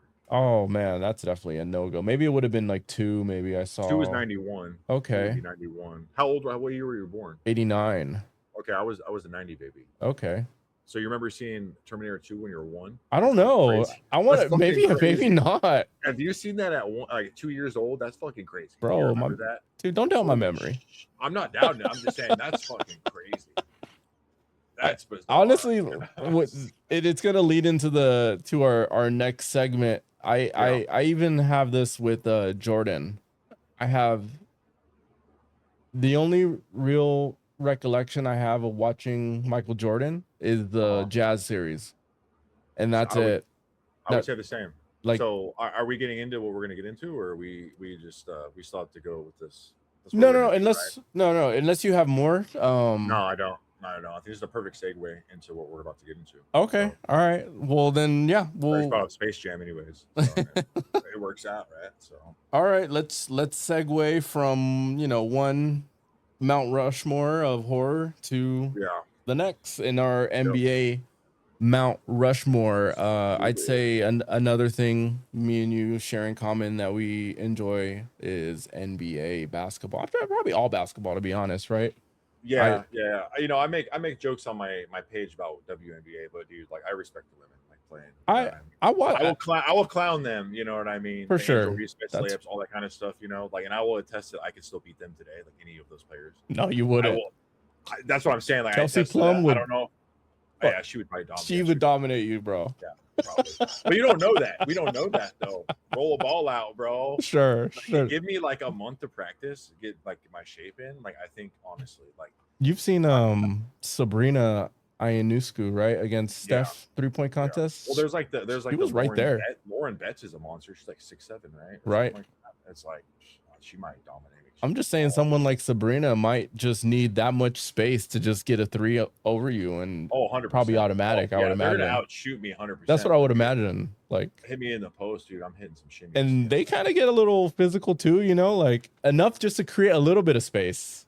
I'm gonna come off as a little sexier, but I don't think like any man strength is gonna attest to any like woman WNBA strength. I don't know. I mean, not to be a dick, dude. Right. I've never seen any WNBA player benching like 185, like 3 sets of 12. You know what I mean? But think about it. I could do that. That's like a static movement.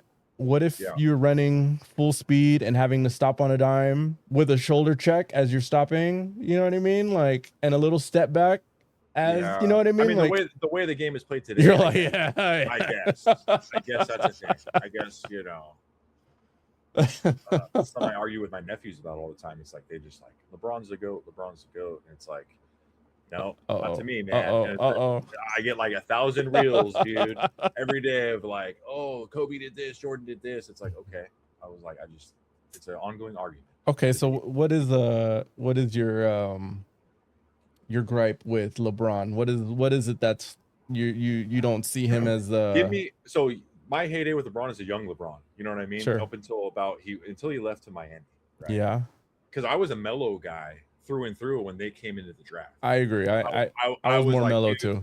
Melo is my guy. I just like his game. You know, it reminded me of just vintage, you know, classic NBA, the middies, just like the way he played. You know what I mean? And the championship in his first year. Yeah, the championship his first year, the corner, it just did it for me. You know what I mean? So I was just a big Melo guy. But with the whole LeBron thing, it's like he left, and it's just like I just don't like the way he plays the game.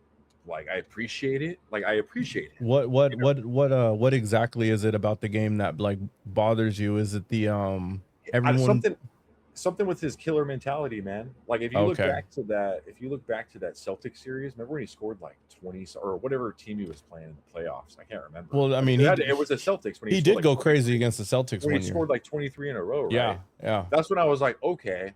He was put in my map like, all right, this guy's a dog. Right. All right. Like give me a wolf, you know what I mean? So I'm like, I'm like, okay, like he's on my radar now. And then it's like he didn't, you know, Jordan, knowing what you know at that age, like Jordan, he went through the trials and errors, right? He got beat down, you know, they bullied him. He got better, overcame it, right? Sure, yeah. But the mentality of just like, nah, I'm not doing that. I'm just gonna go over here and play with like, you know, one of the top players. Okay. And then another guy that's probably top 10 at the time going into that free agency. And then you're deeming like we're not winning just one, we're gonna win like 7 in a row. You know how much that statement doesn't match, bro. And then you're getting you're getting bodied by my boy Dirk. You know what I mean? Yeah, that was a good team. You're gonna beat by Jason Terry and Dirk, bro, and Josh Howard. That was a good team. Just saying. That was, you know what I mean? They had J Kidd too, but I mean, right. You know, right. Did they have Sean Marion too? Like they had like a pretty deep squad, right? They did. They were a little bit older. Tyson Chandler, or right? That's like the whole like if you go into a gym, right, like a 24 or whatever it may be, and you see like you're playing fives, and you're like, oh, there's like this old head in there, right? He's an older guy, but you pick him up, that motherfucker would he's fucking efficient. That's like the Mavs. Elbow checks and pump fakes. Yep, that's the Mavs in that series. You know what I mean? They just played that old school gym ball and just rode Dirks, back. You know what I mean? Wait, so wouldn't you argue then, as far as like the team hopping? I feel like that's just like today's NBA. Like it is. That's why I'm not mad at it. But LeBron started that culture. Okay. You know, like to me, like he started this hopping, and I think you know even back when he played in the All-Star game when Kobe was playing, right? When Yeah. I don't know if you've seen videos on that where Oh, it's yeah. like, hey, like try to score on me, like 1v1 me, you know, like that's where the torch is passed, right? Because Jordan Yeah. did it to Kobe, you know what I mean, and Right. whoever did it else before Jordan, like Magic or Bird or whatever, right? Right.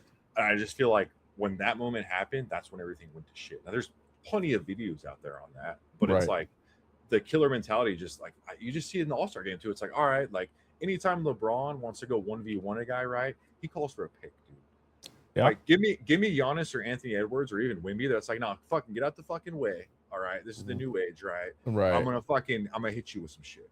You know what I mean? So I respect Right. that more than like, all right, let me call a pick, switch to a bigger defender that's a lot slower than me, or someone that's way smaller than me, Right. and I'm just gonna drive it. Would It's you like would LeBron you doesn't have anything in his bag. That's my personal opinion. Like, he has no signature move in his bag. a lot of people do say LeBron has no bag. He has no bag. His dunks are his bag, like his signature little dunk thing he does or whatever. Like that's what I see when I see LeBron, or a pass like that little one-handed like a cross-court pass, body pass that he does. Right.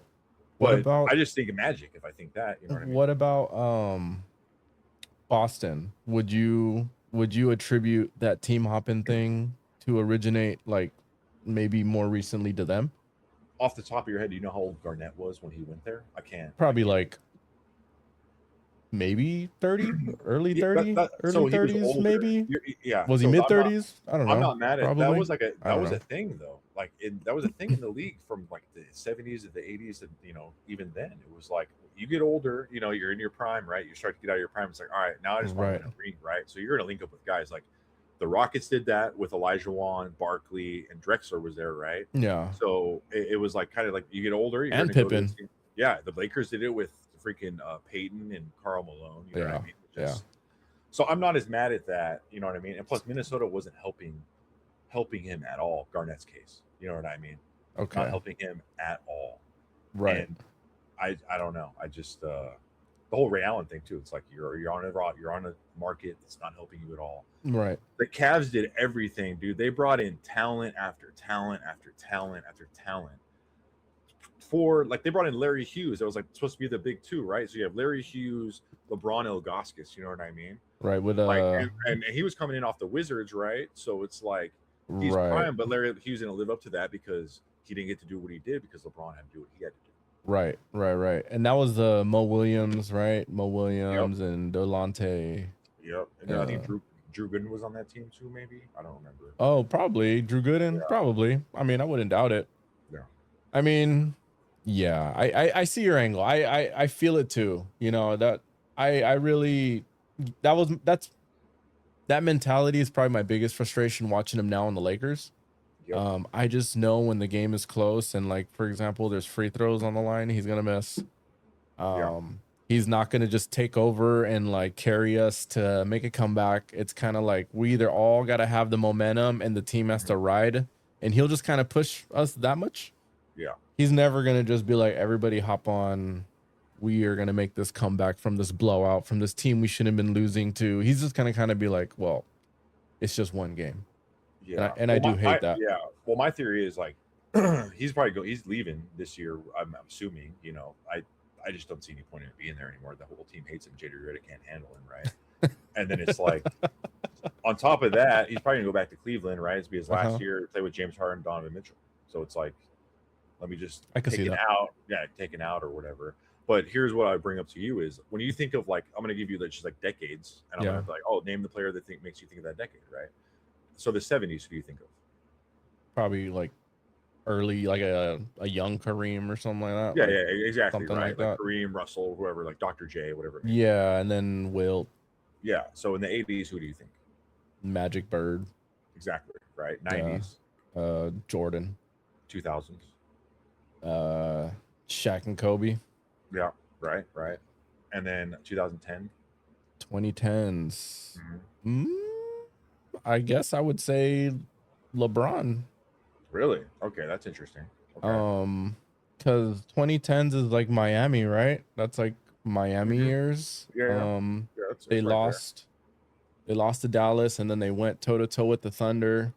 Yeah. A young Thunder team. Who was dominating the West really at that time?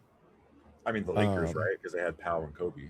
So. Right, but I want to say that was like the years that they were retooling or something, right? Like I want to say Yeah. we just got off the Kobe Powell championships and then we started It was like experimenting. Julius Randle, D'Lo, stuff like that. Yeah, really Yeah, dark times. Dark yeah, times. Um yeah. I Damn. would say those are the Lonzo Ball. 2010s. Lonzo, Yeah, fucking yeah, shit like that. So yeah, yeah, I guess LeBron, and then obviously there was like a lot of fun D Rose. yeah, Um damn, yeah, fucking young Kawhi, I guess, yeah. 14, somewhere in I there. was gonna put his jersey on the back of my chair here, so it was in the screen, but I didn't do it Oh, because really? yeah, Okay, yeah, that's a dope yeah. jersey to have. Like I have like me right now, I have Kawhi over LeBron in my all time Okay, list. I have Kawhi over LeBron. explain that. Why is that He the shut LeBron down. If you look at clips in that uh-huh. series where the Spurs played the Heat, Okay, the right? young. Okay. Every time Kawhi was in there, just fucking bottling LeBron. He was a shell of a man, dude. He was a What do shell of a you man. what do you think about the championship year though? And I kind of dock points from Kawhi because I think people forget how hurt Golden State was Yeah, to like who do they lose? They lose KD. They lose yeah, KD early in the series. He tries to come back and then they permanently lose him after he tears whatever. yeah, And then they lose Clay, game uh-huh, 6 or something like that. So there you go, yeah, game 7. So I mean, the Raptors had a really fun year and they definitely rallied like crazy with that yeah, last second shot yeah. against That shit was the crazy. I Sixers. watched that live. That was Insane. dope. That was insane. Yeah, yeah. Um, Iconic, but iconic. You know what I mean? man, it's such a letdown when you see like, you don't get to see the other team at their best. And Yeah. then Well, uh, like that's my whole thing is like I put iconic moments over these superstars, right? Oh, like okay. that sticks out of my mind. You know what Uh-huh. I mean? So, like to me, Kawhi has a lot of those moments where it's like, dude, the finals, he got the Finals MVP, his rookie year, right? Uh-huh. And then it's like that shot is iconic. Like LeBron, like only thing I think of is like the powder throw and the flopping. Like to me, Right. like I mean, there's obviously that iconic photo of D Wade throwing the lob to him, right? But Yeah, yeah, yeah. it was a crazy year. I'm not discrediting. I'm not saying I hate Yeah. LeBron. I'm just saying I personally, I need that dog in me. So Right. when I think of these decades, like I was telling you, I think like 70s Dr. J, 80s Magic Bird, 90s Jordan, Pippen, right? Okay. And we get to the Shaq and Kobe. Okay. And the 2010s for me, or even I would just say Kobe 2010. But I was a more Iverson guy going into 2000 than I was. That's Kobe. fair. He would have Yeah, been right there if I was also big fans of yeah. T Mac and I was honestly in that finals. KG and stuff I like was that. rooting for the Sixers to beat the Lakers that year. Sure. Like, Yeah. as a kid, because I remember at the time, I think it was like someone I went to like school with was just like, "Oh, Lakers, Lakers." I was like, "Nah, you're an idiot." Da da da. You know what I mean? But Right. and then 2010s, I would say Curry. Put Curry over LeBron. Okay. 100%. I think that's the most valid thing ever. I'm trying to remember. Curry was 09 or something like that, somewhere in that Yeah, ballpark. but they ran the Golden State teams ran the 2010s though. You know what I mean? Look at all the championships they got. Right. They were Look at that 2016 year 15, Curry 16, had. right? Yeah, Somewhere. Curry had that insane year where he was, dude. It was just the guy was shooting from wherever and he's going in. I've never seen anything like that. No, those were special. Those were special years. That's for what sure. I'm saying. Like I don't remember. Like to me, LeBron doesn't have that moment for me. Right, but that in my heart. You know what I mean? well, I guess my rebuttal would be once they got KD, it was a little unfair. Well, well, that was just icing on the cake because who couldn't they beat that they needed KD for? Was it the Heat team? They right? KD couldn't beat the Warriors, so then he joined the Warriors. Yeah. And then from then on, I think as long as they were healthy, they were going to beat everybody. And I think that was the only reason why Kawhi won that year. Yeah. But I mean, fuck. Well, It's hard to argue Curry. Yeah, for sure. This is why he's up there. I'm not mad at the whole KD going to the Warriors thing. At least he didn't like hold a freaking whole press conference, dude, on ESPN, freaking prime time, making a decision about it. You know what I mean? Right. Pretty much, just like, you know what, fucking LeBron did it on TV. Went to like, the best thing I can do it, like whatever. You know what I mean? Right. So it's just like I'm not as mad at that. Like people give him shit for that, but dude, he's a sniper, dude. I love KD even when he was in Texas. So it's like, sure. So do you not? So okay. So then I guess you're not gonna dock Curry because he didn't necessarily make that choice for KD to come. People came to play with him. Right. You know what I mean? He was there going through it, dude, on that Warriors team. Like they had who'd they have even on that team? But Like they David just, I Lee? thought they just won. No, did they not just win, or was that the year LeBron just beat them? Because I could have swore they already had a ring or two before KD Well, showed. I think they had They had 2 a, rings. They had 2 rings so they were prior up. to him getting there, right? They And were then up they there. won. Yeah. There was one year that LeBron, like this was probably like what 28-year-old LeBron, where he pretty much carried after Kyrie got hurt, Kevin Love got hurt. Yeah. He pretty much took him to 6, and Yeah. Steph probably won his first ring there. And Yeah. then I want to say, did they go back to back? Yeah, I'm looking right now. So Okay. here's the list. I'll start. We'll just go from 2010 on, right? 2010, 2011 was Mavericks. Mm-hmm. 2011, 2012 was the Heat. 13 was the Heat. Mm-hmm. Or 12 was the Heat. 13 was the Spurs. 14 was the Warriors, and then it went Cavs, Warriors, Raptors, Lakers in Okay. 2019, which I don't consider a championship. That was in the bubble. Oh So my god, dude. This is where I don't. we're I don't gonna. consider that a championship. I look. I cried because when Kobe died, like that championship meant a lot to me, right? Yeah.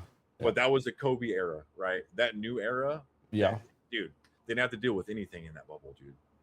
What do you mean? I feel like they had to deal with more than there was no anybody. fans. Well, what There's does no fans fans. have to do with any of the gaming? It makes a difference. It makes How? a big difference. You know what I mean? I just feel like the environment makes a big difference. I feel like the difference is now the role players who probably don't perform well under pressure played better, because that was some of the best basketball we ever saw.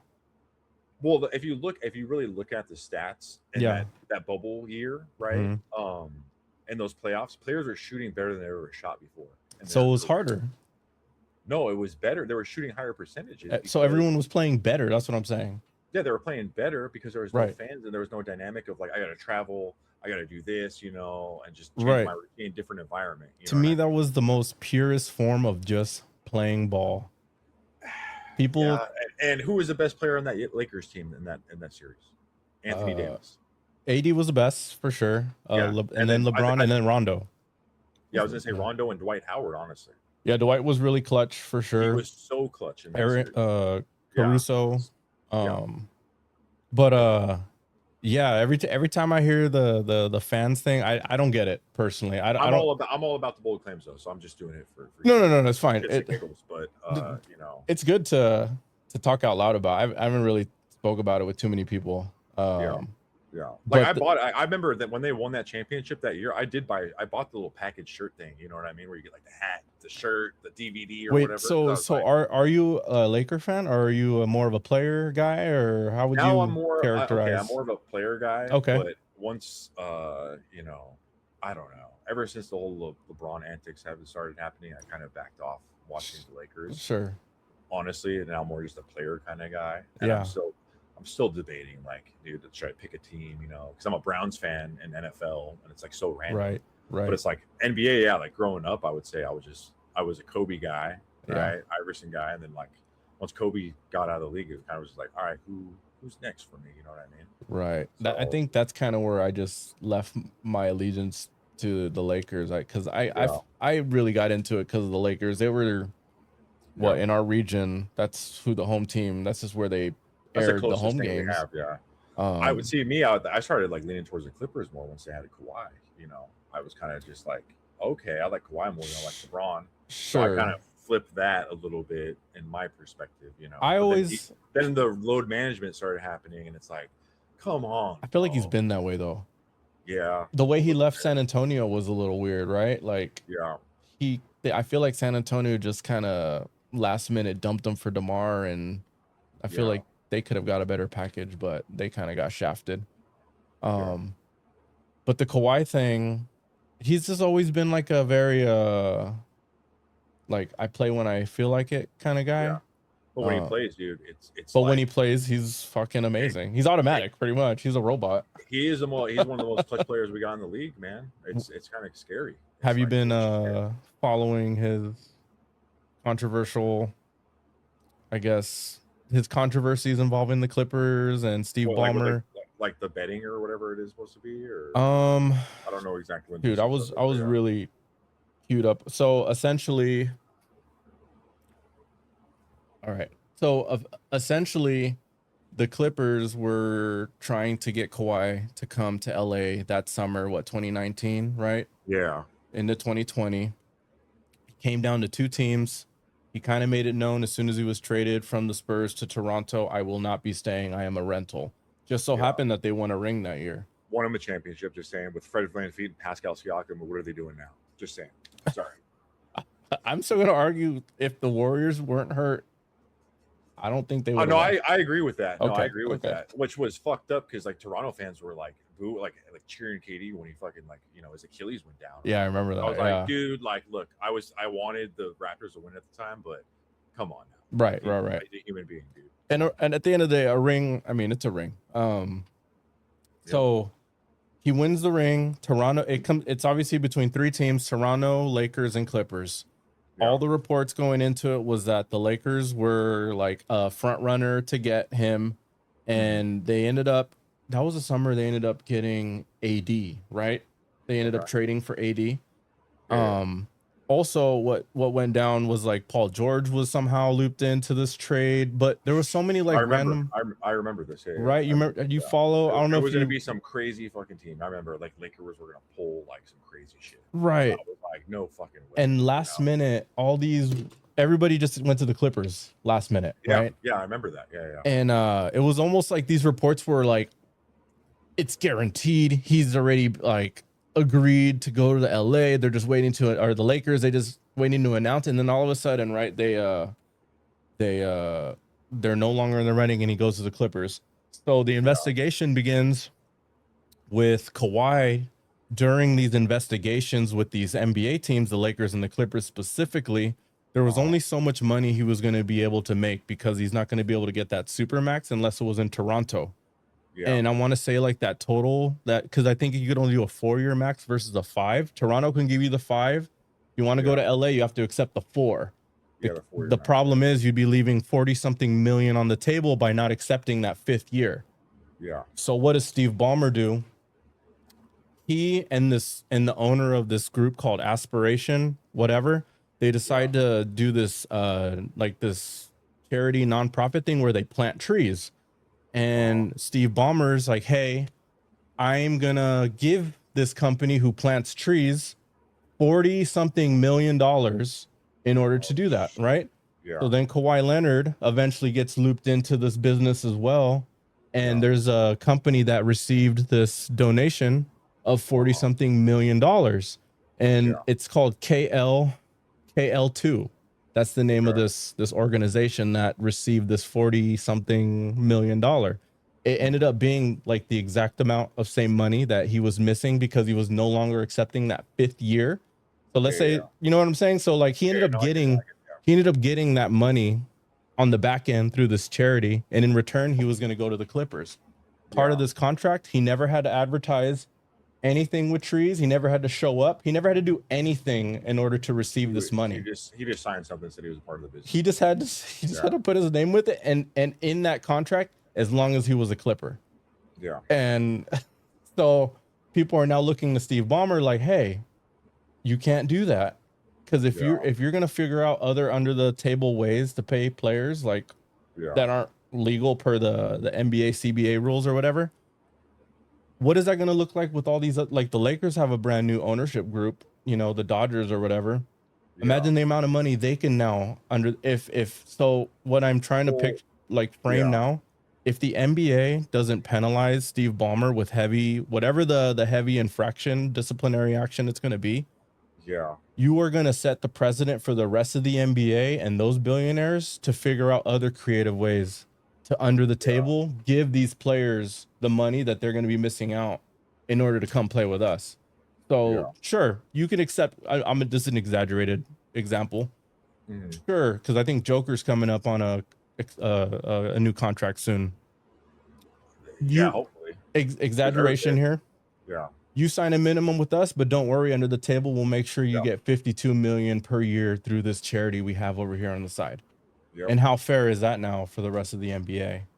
So in a nutshell, that's kind of the picture that what's taking place and what's getting ironed out between the Clippers and the NBA and then Kawhi.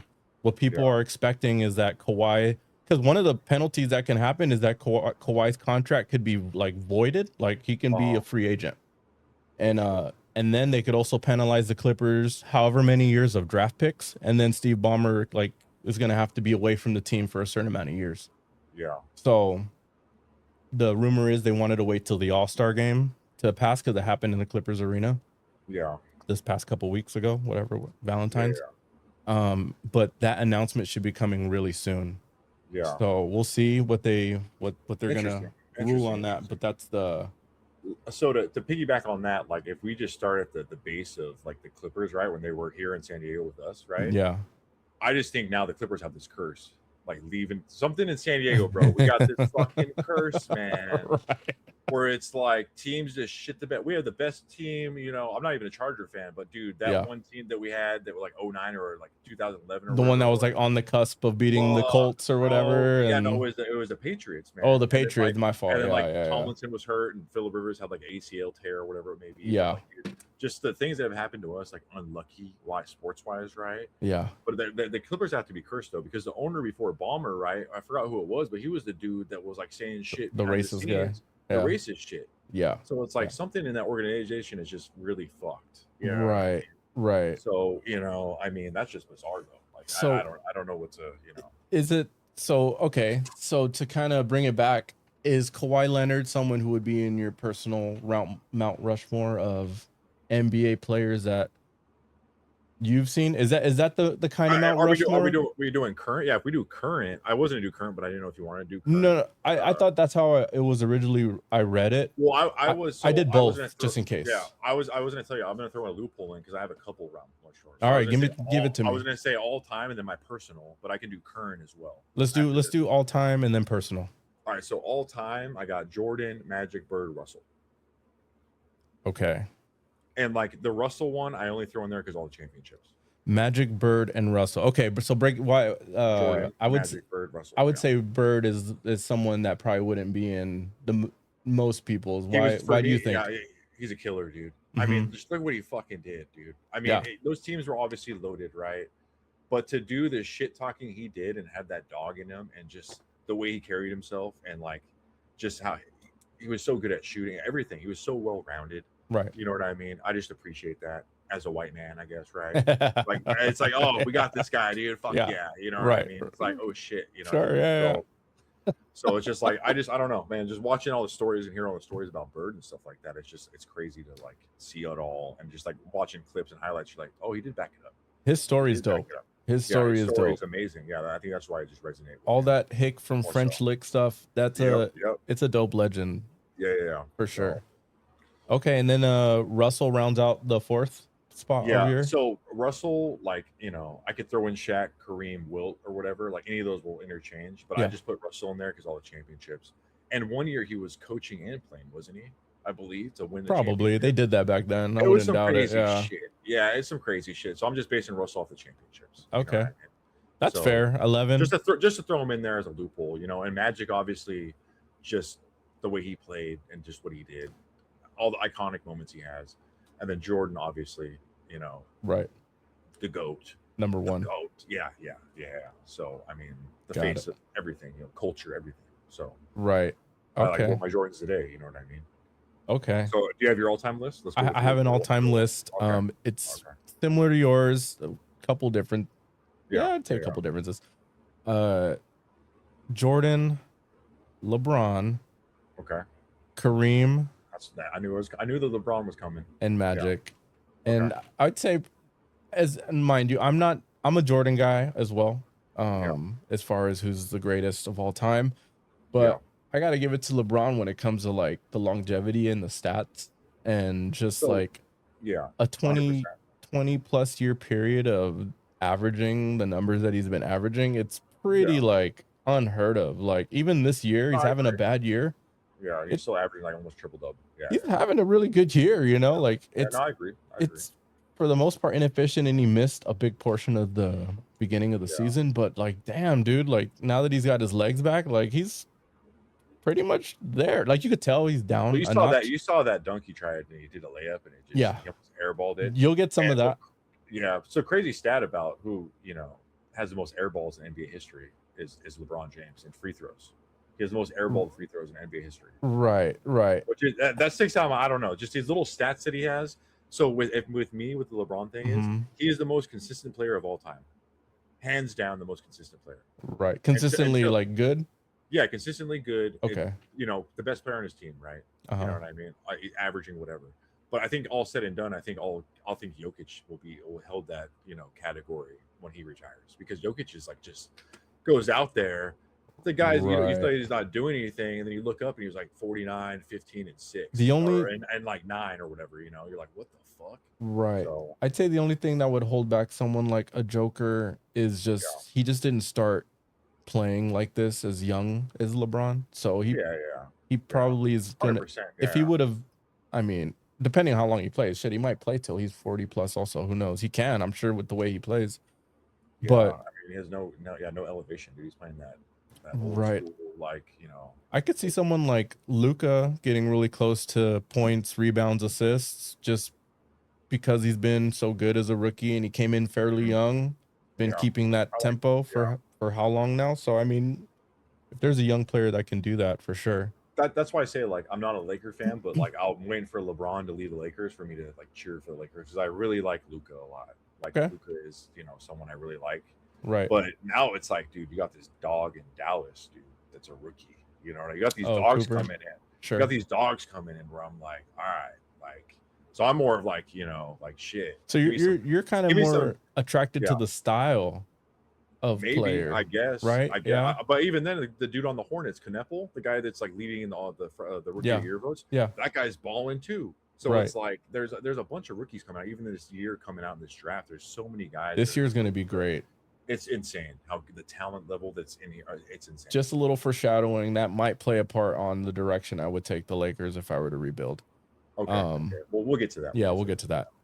So my next Mount Rushmore that I'm going to give you is my personal one that I grew up with. The ones you had to have watched them. I watched them thoroughly and was like invested heavily into these guys. Not Wizards Jordan. No. Right. That would have been more our we watched Wizards Jordan. Well, I did watch Wizards Jordan, but the whole thing with the whole Wizards Jordan was I only watched him when he was in the All-Star game, really, at that point. Oh, because I was like more invested in like Iris and Kobe or whoever it may be. Sure, Time T-Mac, stuff like that, Vince Carter, whoever it may be, right? Next up. Right. So I was like, oh, he's old, he's retiring. I don't know much. I remember seeing him first glimpse in the finals, hitting that buzzer beater. Okay. Which is crazy. My first experience with Jordan. But, So my personal one growing up would be Kobe, Shaq, Iverson, Ben Wallace. Ben Wallace is such a twist right there. That's a good. What is it about Ben Wallace that Ben Wallace you love so much? Is a fucking monster, dude. When I played in like middle school, high school, I just remember modeling my game because I was so much taller than everyone at the time. Yeah. Back then it's probably like nothing now. And he's like the shortest center. Yeah, he's 6'9". I mean, he's 6'9". So that was the whole thing. It was like I was tall in like these little basketball leagues I was playing in. And my coach would just be like, all right, just, you need to block shots and get rebounds, right? Yeah. So who else to watch? As a kid, I'm like, all right, who's doing that in the league right now? That's just, specializing in that, because there was no Rodman at the time. Right. So I was like, I got really grown to like Ben Wallace. And I just really loved how the Pistons played at the time. You know what I mean? Yeah. And I was just like, dude, they were fun. Like, Rip Hamilton run off the screens, and I just Ben Wallace and his like throw, dude. It just connected with me. You ever wonder how that era would have been if they just would have drafted Melo instead of Darko? Dude. Darko, fuck, man. Yeah. Could you imagine? They could have done it. They were right there.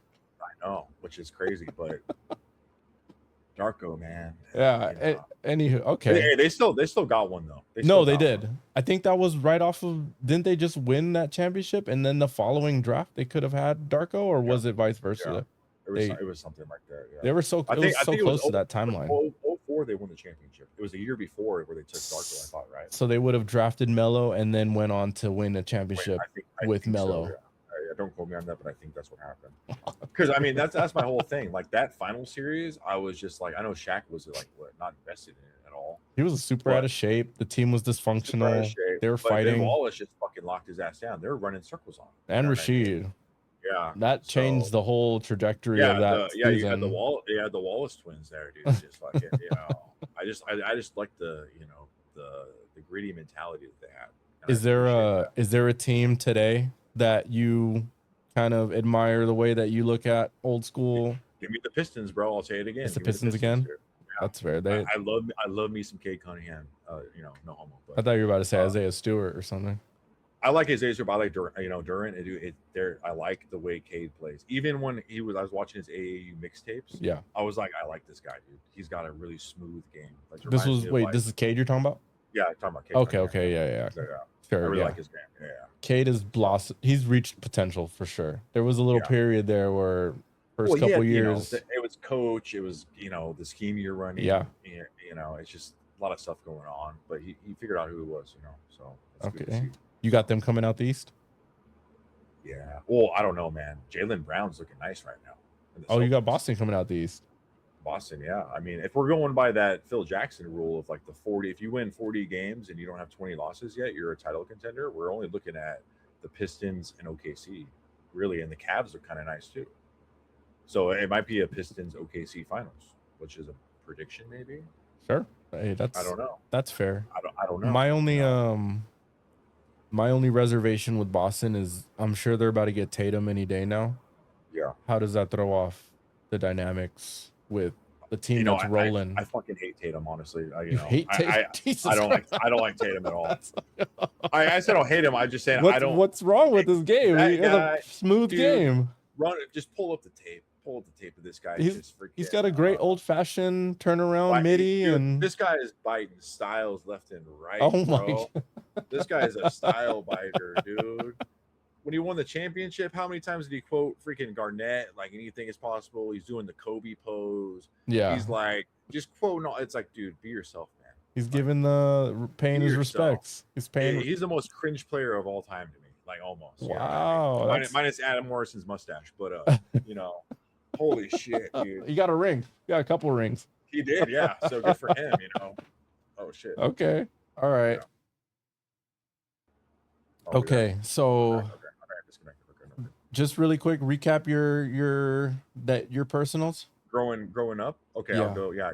Kobe, Shaq, Iverson, Ben Wallace. Okay. I'm gonna keep Kobe, Shaq. I'm gonna put T-Mac in there. I was gonna say I almost took Shaq out and put T-Mac. Honestly. Yeah, T-Mac was up there. He was always like, if I wasn't a Laker fan, I'm a big T-Mac guy. T-Mac was he was a monster, man. Once he went to Houston, right? And then I remember watching a lot of KG's post moves and Tim Duncan's post moves. I was gonna say Tim Duncan and KG totally justified. KG's flair, obviously, like. How could you not like watching that Minnesota with Sam Cassell and the Sprewell, like that level? They had Marbury there for a minute too, right? Early on, yeah. Yeah, early on, yeah. MVP. Before he became Starberry. That MVP Kevin Garnett year was like insane. I agree. Insane. He was. I agree. And then Tim Duncan has just always been that. If you want to learn how to play in the post and figure out how to get shots off, that's the guy, and being a big man, that was a studying but honestly, who my favorite power forward was, like, that I'd watched that wasn't in that group, because I think it was, I'd probably add like Chris Webber and that and then Dirk, right? Those four were probably dominating. I always loved Rashid, and I like Rashid. He took threes and he was just kind of like in your face also, and he had the stats too, just didn't get the same spotlight, I guess. But that was always a sleeper player that I was just like, if I had 2K or not live, I always like playing with Rashid also. That was with me, Rashid or like Amari Stoudemire. I feel Stoudemire, he was him and Nash. Those crazy. Those are fun teams as well. Fun days.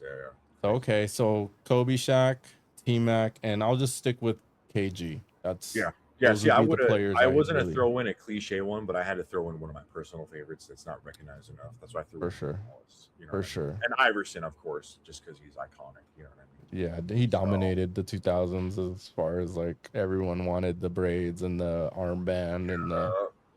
He was the reason. Like growing up, I was playing basketball, where he's like, when I would walk to school, I'd just dribble the ball. So I started doing that. Yeah, get better at ball handling, and then. Needless enough, I would walk to school, but it's like a dirt road, so I'm dribbling and I'm hitting rocks and it's bouncing in the street, so I stopped doing that. But, is what it is, dude. It's what it is. You know what I mean? You only do so much. Right.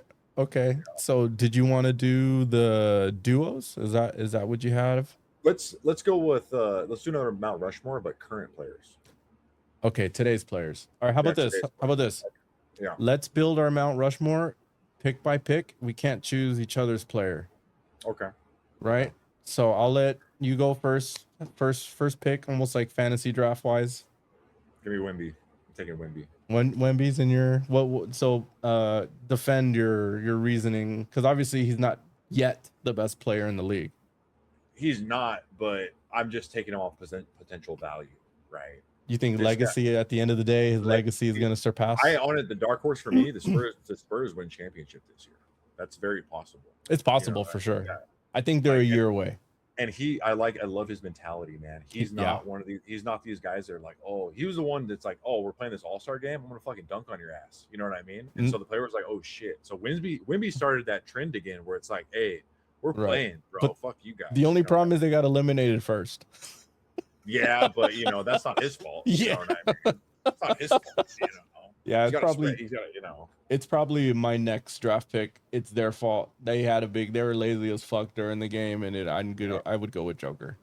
Yeah, you would take Joker. Yeah, I am forever gonna be traumatized at the last couple years of the Lakers trying to get past this form of Denver, and the fact that he never missed any goddamn shot, and Michael Porter never missed a shot, and Bruce Brown became this Hall of Famer, and Jamal Murray became Steph Curry. Like, what a fall off of Jamal Murray though. Just Jesus, man. Like, yeah. I hope he gets back to where he's doing. But yeah, that bubble year, I just feel like he kind of popped off. And I was like, all right, he's gonna be something. Dude, that bubble year versus Donovan Mitchell, the Nuggets Jazz series, that was epic. It was super fun. Dude, come on, that's elite. That's elite level of basketball right there. Like. That bubble, I mean, maybe because there was really nothing else to watch. So, you looked forward to these things so heavily. Yeah. Well, I remember them cherishing each. Maybe that's more, but I remember the games being so good, Yep. Yeah, they used to be, Okay, so my pick is Joker. Okay, so I'm taking next. Anthony Edwards. My next pick. That's his personality, dude. He's a good dude, man. Like, if you see the videos where he's interacting with fans, dude, the guy just has passion for the game. Yeah, right? he's definitely a character for sure. And he seems like a fun guy. He was a football player coming out of high school, so it's like he just picked up the basketball. I can see that. I feel like he's not even at his full potential. You know what I mean? Like it's just the ceiling. You know what I mean? And it's just his game embodies everything that I love about basketball growing up. It's like the Jordan and the Kobe era. Like it's just he takes all that and he's a dog and he's funny as fuck. You saw what he said on his interview the other day when which one? Yeah. The coach wanted him to pass it up at the end of the game. He's like, I'm fucking passing it. Yeah, fuck that. They got me on the floor to shoot. That's what I do. Yeah, exactly. Yeah, sign me up for some Ant, dude. Okay. Yeah, that's my guy. He's my favorite player currently in the NBA to watch. That's fair. That's a good one. I feel like that's a pretty common thing. If you just watch that's a good one. Just like slow-mo clips, the NBA post of him just dribbling like in ISO and just like what he can do. It's like poetry in motion to me. I'm just like, oh, that's so good. Okay, so would that pretty much mean he's the best American player right now? I mean, he's my favorite, so I'm gonna be biased. Yeah, I would say. Well, with that bias aside, if you were to just analytically look at it, do you think he's the best American? Because all these players like French now and stuff, so it's like I can't be like, oh, is like this guy American or not? Because like Cade's American, right? He is. Like I don't know. He is. Yeah. Well, I'm gonna have to look this up. We gotta look this up real quick. Okay, go ahead. So Tatum, Jaylen Brown, KD, Curry, Cade, Zion. They're all American. Yeah, give me Ant. Yeah, I think he's the best American player. Okay. I love KD and Curry though. I mean, it's hard to contest, and I feel like Cade is playing out of his mind as well. Well, we're talking today. So Curry's a 36-year-old, whatever. So I would take Ant if I were. Yeah, I would take Ant. I'd take Ant over Tatum. I mean, because of the personality wise. I would take Ant over Tatum too. Yeah. Jaylen Brown's been playing good though. He's been playing Jaylen. I love his game. I just don't think it's gonna stay at this tempo once Tatum gets back. He has to share. Yeah, that's my only thing with them is like I like Jaylen Brown a lot, but the whole Tatum thing bogs the whole Celtics It's going to. whatever they got going on there down. So I'm just like I want Brown to do good, but I'm like I don't give a fuck about Tatum. And You know? it's going, and we're past All-Star break. We're into March, and inserting a big piece to the team like this going into the playoffs, that's Yeah, a risk. yeah. But All right, who's your next pick? I guess I would go with Shea. Okay. Yeah, Solid. Okay. Shea's pretty elite. I like his mid-range game, and as much as it's a pain in the ass to watch his foul baiting, that guy's pretty elite Yeah. with Yeah. what he No, can do with yeah. getting to the line. How about the haul the Thunder made on that trade though to get him? Oh, And just that's fuck one of the that might worst be the trades of all worst time. trade ever, besides my Deshaun Watson trade with the Browns. But goddamn, I love damn.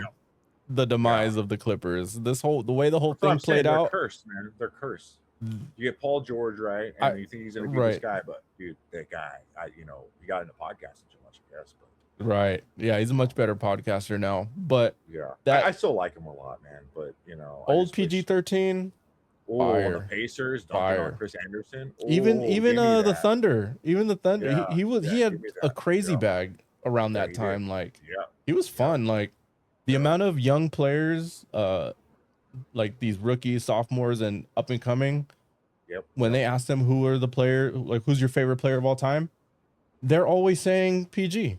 Yeah, I know that, which is crazy. Yeah, Right. So it's kind of like, I mean, respects to PG.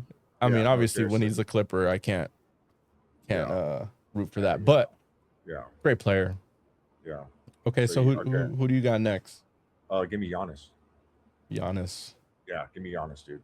I I wasn't gonna take him last, but I was like, I gotta take Ant. But I thought you would take Giannis now, but you took Shea. No, yeah. So I give like me Giannis. my 3 dogs, bro. Like I need some fucking big chain leashes for these motherfuckers. You know what I Right. mean? That's Giannis fair. is like the current day Shaq. You know what I mean? Like it's I can just see that. crazy. I can It's see crazy. that. I So can like yeah, definitely give me see that. Giannis all day. Like he's one of my favorite players to watch as well. He's the Right. Greek freak. He's the Greek freak, man. Like you play with him in 2K now, it's insane. It's not fair. The shit you could do with this guy, dude. It It's everything, pretty much. It shouldn't even be real. Yeah. Now he's trying to shoot threes and shit. It's like what Right. the hell's going on? Yeah. Okay. Bizarre. All right, give me your next guy. I guess I'd have to stay with the home team and go with Luca. Okay, I like that. Yeah, comfortably see Luca's around that top 5, and some of the guys you have would be in my top 5. So I like Luca's bag a lot. I like him a lot. I'm a little just concerned with the amount of, I don't know. He's easily distracted on the court. Like he gets so upset and so frustrated, and he's already a bad defender as it is. And then you want to throw him on top. It's like the LeBron mentality, I would say. The antics, it's people are starting to have conversations whether what's his name, Nico Harris was right. Honestly, yeah. Like, and on top of that, it's like the only reason I don't have Luka in my top 5 is like this guy doesn't play defense worth the dog dick. Anything. He doesn't play anything. And it's like, dude, like if you need to stop, bro, like give me something.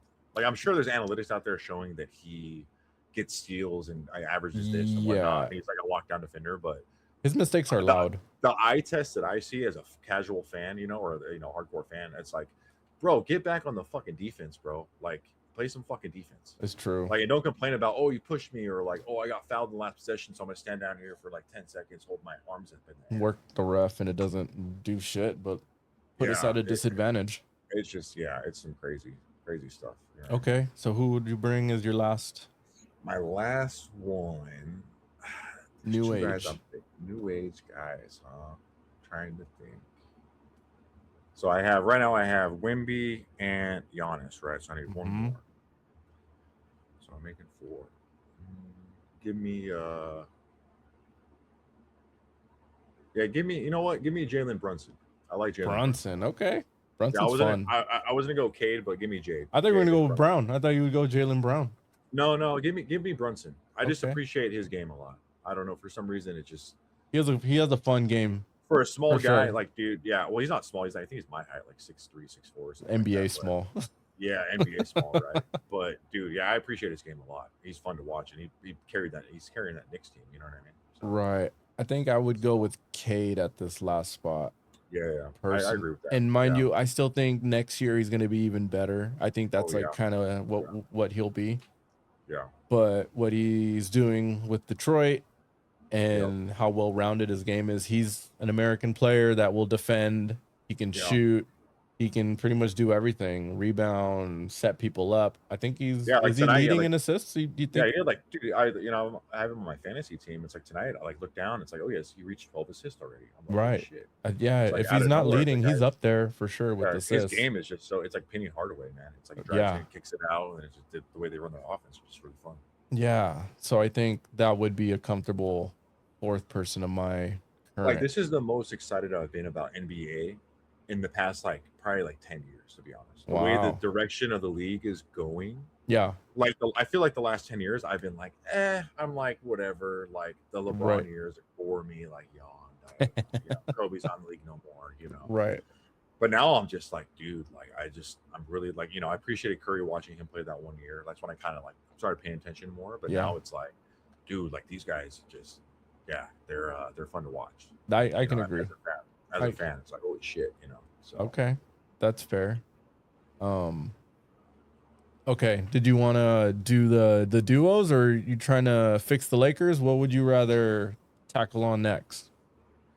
whatever you want, we can do both, dude. I don't really care. I mean, Okay. I'd say let's quickly give our the best, I guess, our opinion of the best duo.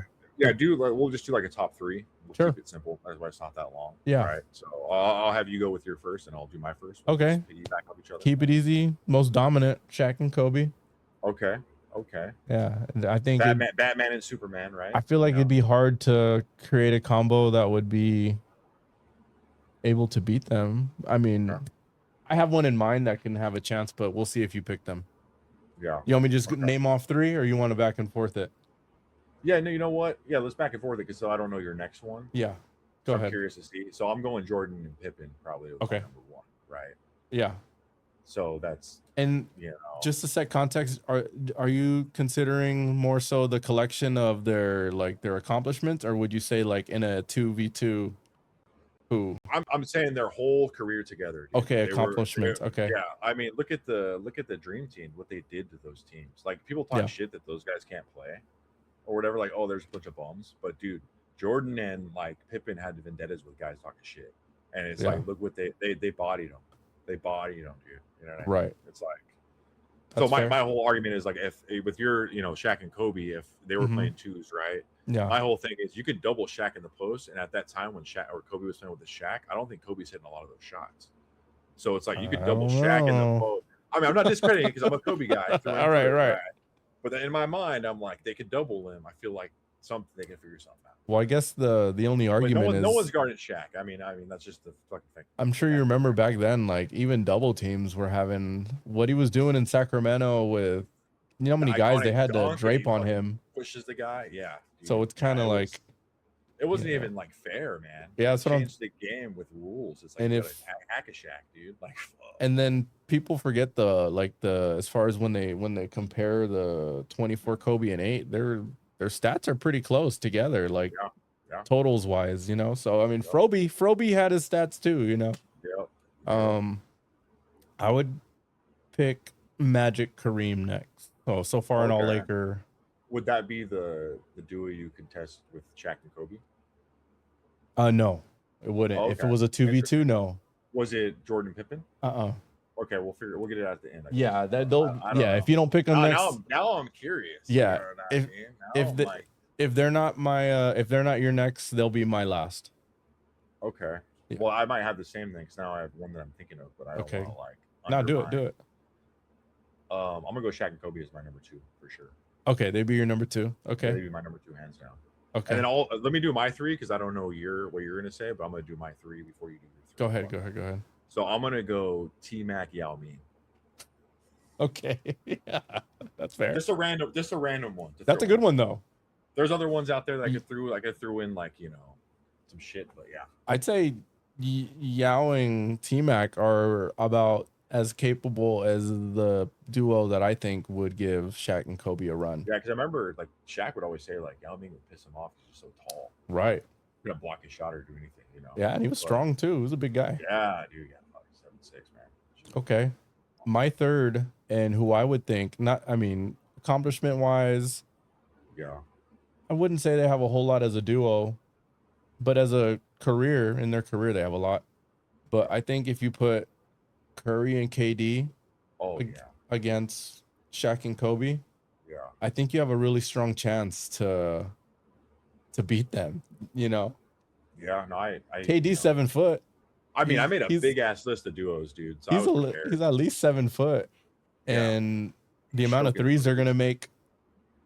I mean, you're gonna have to rely on Kobe making all those threes by himself because Shaq's not doing it. Yeah, Shaq's not making those at all. So I mean, whether their accomplishments as a duo disqualifies them or not, it only was like what, 3 years or something like that. Yeah. But they were a pretty strong duo, and pretty much no one was going to beat them as long as they were healthy. Do you think Pierce and Garnett could attest to the Shaq and Kobe thing? They have a chance. I would think, in age-wise, the Yao and T-Mac would have a better chance than Pierce. And So I have KG. I have a huge list. I'm gonna want to randomly name off right now because I made a big list going into this, right? Yeah. So I kind of went like by eras a little bit. But, so I'm just gonna name off a couple duos that like over time that I'm like, all right, this kind of stands out to me, right? Yeah. Kareem, Oscar Robinson. Awesome. Wilt, Jerry West, right? Wilt Chamberlain, Jerry West, Jordan Pippen, Bill Russell, Bob Cousy. Okay. Bird and McHale, and then obviously Magic, Kareem, Stockton, Malone, actually. That's a fire one. And then I was like Kobe and Shaq and everyone Shaq played with pretty much. Because whoever was the second, it was like Shaq was. I got one that we got to add.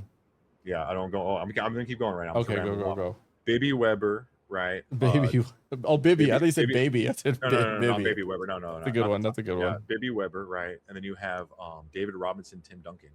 Fair, yeah. Yeah, you know what I mean? The Twin Towers. And then even Duncan, Tony Parker, I feel like was pretty good. Okay. LeBron and Wade, pretty nasty. Okay. You know what I mean? And then Dirk and Nash when they were together. Fun. And then I was like Nash and anyone he played with on the Suns, pretty much. Insert name. Westbrook, KD, and then I would say Steph or Clay or Steph and KD. Okay, I have to add this one then. Yeah, say it. Maybe you said I didn't catch it. Peyton and Kemp. Oh yeah, I said. Oh, I skipped that one actually. Oh, but you had it. I have it on my list. It's on my list. Okay, I didn't hear it, but that was one that I remember back in the day being like those two together. They were fun, yeah. What was that? NBA Jam? Yep, NBA Jam. That was a good one to pick back in the day for sure. Yeah, so many good duos over. Okay. All right, your GM. Yep. Upcoming year for the Lakers 2027. You're gonna take over the team as of this All-Star. So from here on out, going into the summer, and then till the end of I say let's just do the trade deadline. Next year's trade deadline. What would you do in order to rebuild, retool, bring the Lakers back? Bring the Lakers back. The championship form. All right, so I have the contracts pulled up here on this website, right? Nice. It's a Sport Track. That's a good one. Yeah. So I have this pulled up right here. So we're looking at the contracts, right? So we have Luka locked in, right? He's going to be there. He's obviously the face of the franchise. He's not going anywhere. He's not going anywhere, right? LeBron, he declined his player option. Right? He did. So he's going to be free. He's gone. So I'm letting LeBron walk. Bye, LeBron.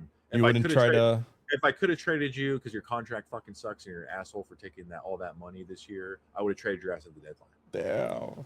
You know what I mean? That's just me. I'm sorry, your time has passed. So how much does that free up the Lakers? So, how much money is leaving with LeBron out?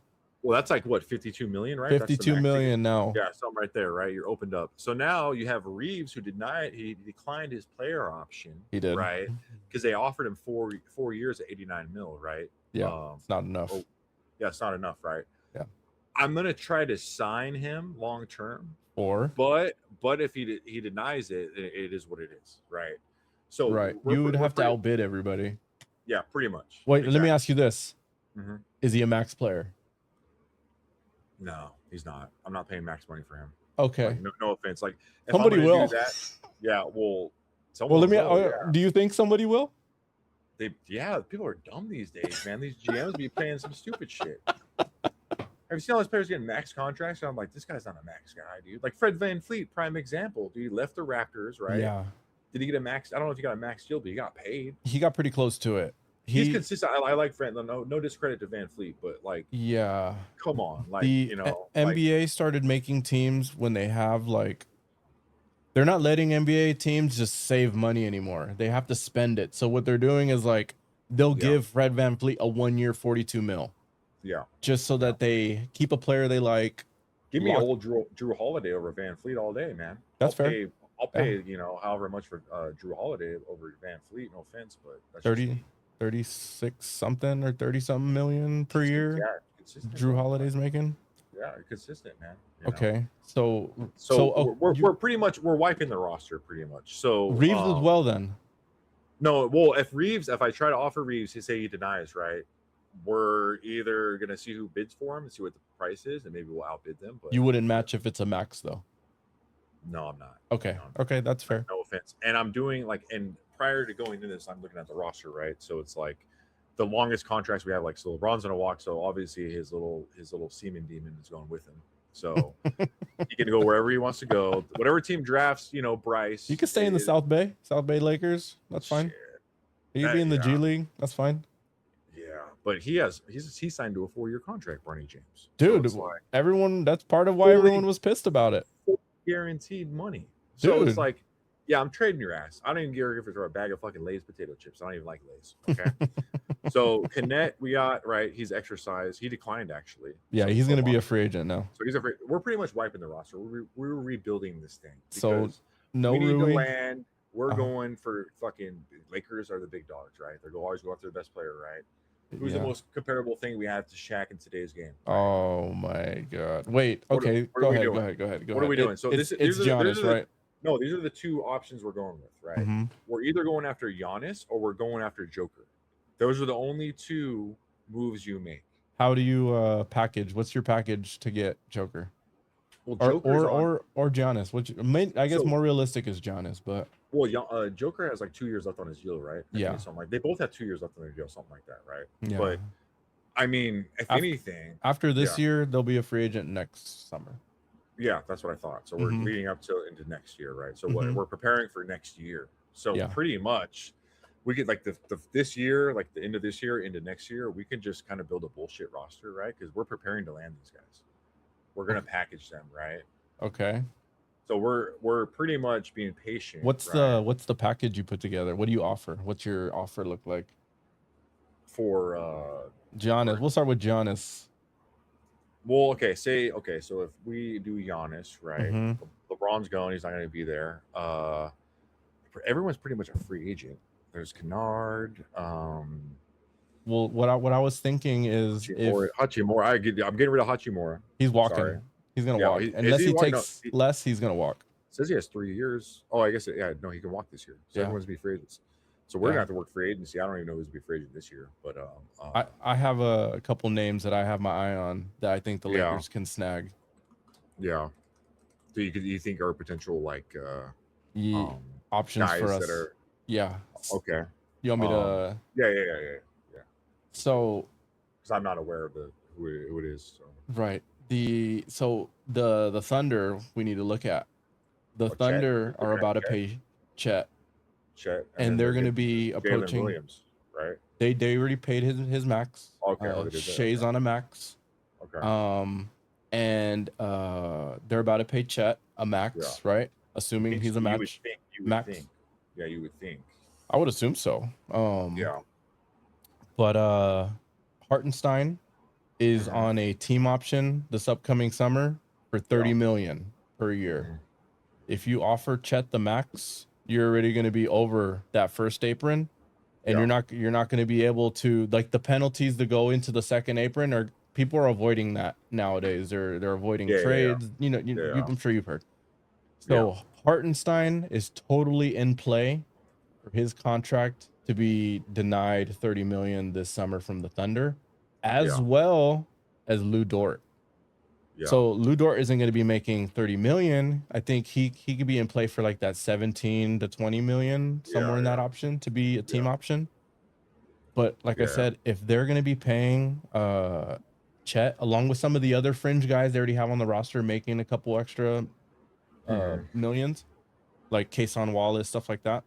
Yeah. They just keep finding guys, dude. It's I like don't see how they can, and they may have a high draft pick this year thanks to the Clippers. They might end up with AJ, dude. It's So like fuck, you know, like I oh can my see god, a world where they, they're gonna run the league the next 10 years. yeah, definitely. Like I can see a honestly, like world where they crazy. let Lou Dort walk. They let Hartenstein walk.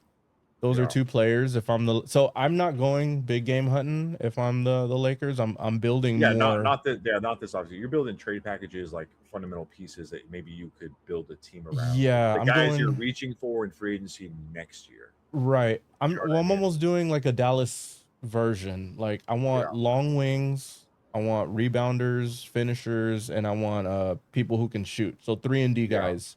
yeah, Lou Dort, I'm targeting. And then yeah, I'm getting Aiton out of here. I think he has a player option though, so he might. yeah. I don't know how many other people are gonna want him. And So to piggyback on what you're saying, I think mhm. Miles Turner's a free agent after this year. I think you bring Okay. Miles Turner. That's a Bring Miles Turner. You would need the defense. You need a 3-and-D guy. that's That's what fair. you want. That's perfect. It's a perfect situation. Whoever's the better contract out of Hartenstein and Yeah, yeah, Turner, I yeah, for sure consider. yeah. And then oh well, I don't want to cut you off and like to further go. I don't know if you have more No. on. Keep going because I'm not Okay. with the whole awareness of like some free agents. I'm not really sure for this year. I just knew like Giannis and Joker were like the big ones And that are like. before I even get into the Hartenstein and Lou Dort, that would be like kind of like B. My A, I'm gonna try to throw the max at Jalen Duren. He's gonna be he denied his contract last summer, or the Yeah, Pistons didn't want to yeah, offer him a max, and yeah. now look, he's a max level center now, He's a dog, dude. and Yeah, he doesn't have any yeah, restrictions. He's yeah, just a unrestricted free agent. He can take less money if he wants to just play with Luca for fun. yeah, So if yeah, there's anybody that I'm like, as soon as day one free agency, or you know how they even start like a week or yeah, so ahead, I'm in Duran's ear being like, hey, you want to catch lobs all day from Luca? yeah. Be our 100%. center for Yeah, the foreseeable yeah. They're future. yeah. You're signing him. Yeah, You'll get a 4-year max with us instead of a 5 with the Pistons, but you know, yeah, depending yeah. on the Bomber thing. But you're in the market. You're in the market. And you're with You the know what I mean? best table setter Yeah, yeah, potentially. I mean, not to say Cade's great too, right? I mean, yeah, Cade's up there too. But I mean, yeah. with Luca, pretty much you saw what he did with Lively, making Gafford like an actual NBA like starting center. Well, here's my only thing with that is like Mm-hmm. Duran's he's balling out, but like take Kate away from the situation, we don't know what we're gonna get. For sure. It's a question mark. So me paying him to justify the max is kind of like, like I need to see one more year. Like Right. I agree, he's one of the best like centers in the game right now. Yeah. But like me is like I just need to see a little bit more. When like Right. Cade's not in there, Do drawing you all the attention. do you think Detroit offers him the max? Oh, probably because I think they like the way the teams keep being built right now. Right. Those are your two franchise guys that are holding it down. Right. Night in, night out. But Okay, so I guess my thought. Okay, so my thought process is if he's only this great because he has Cade, well then I think he'll be. great Nothing with should really Luka. change if you're with Luca. Nothing should Yeah, no, really I change. agree. No, I agree.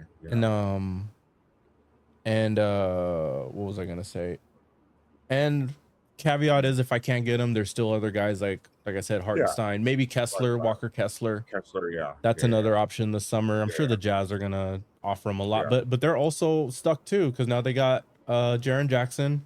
yeah. They already have Laurie Markkinen on a huge fucking contract, but then this summer I think they also got to pay who's the guard that they have their Williams. star guard. No, Keontae George. Oh yeah, Kente George. Yeah, He's he's gonna get baller. a big He's contract nice. too, right? Yeah, he's nice. Yeah, He was a fringe all-star this year. yeah. He was nice. They're not gonna let him walk. So Yeah. I think Kessler's on the table too. So you target Duren, you try to Mm-hmm. get Kessler, and then you land on Hartenstein if you need to. Yeah. But so those are on the board, ideally.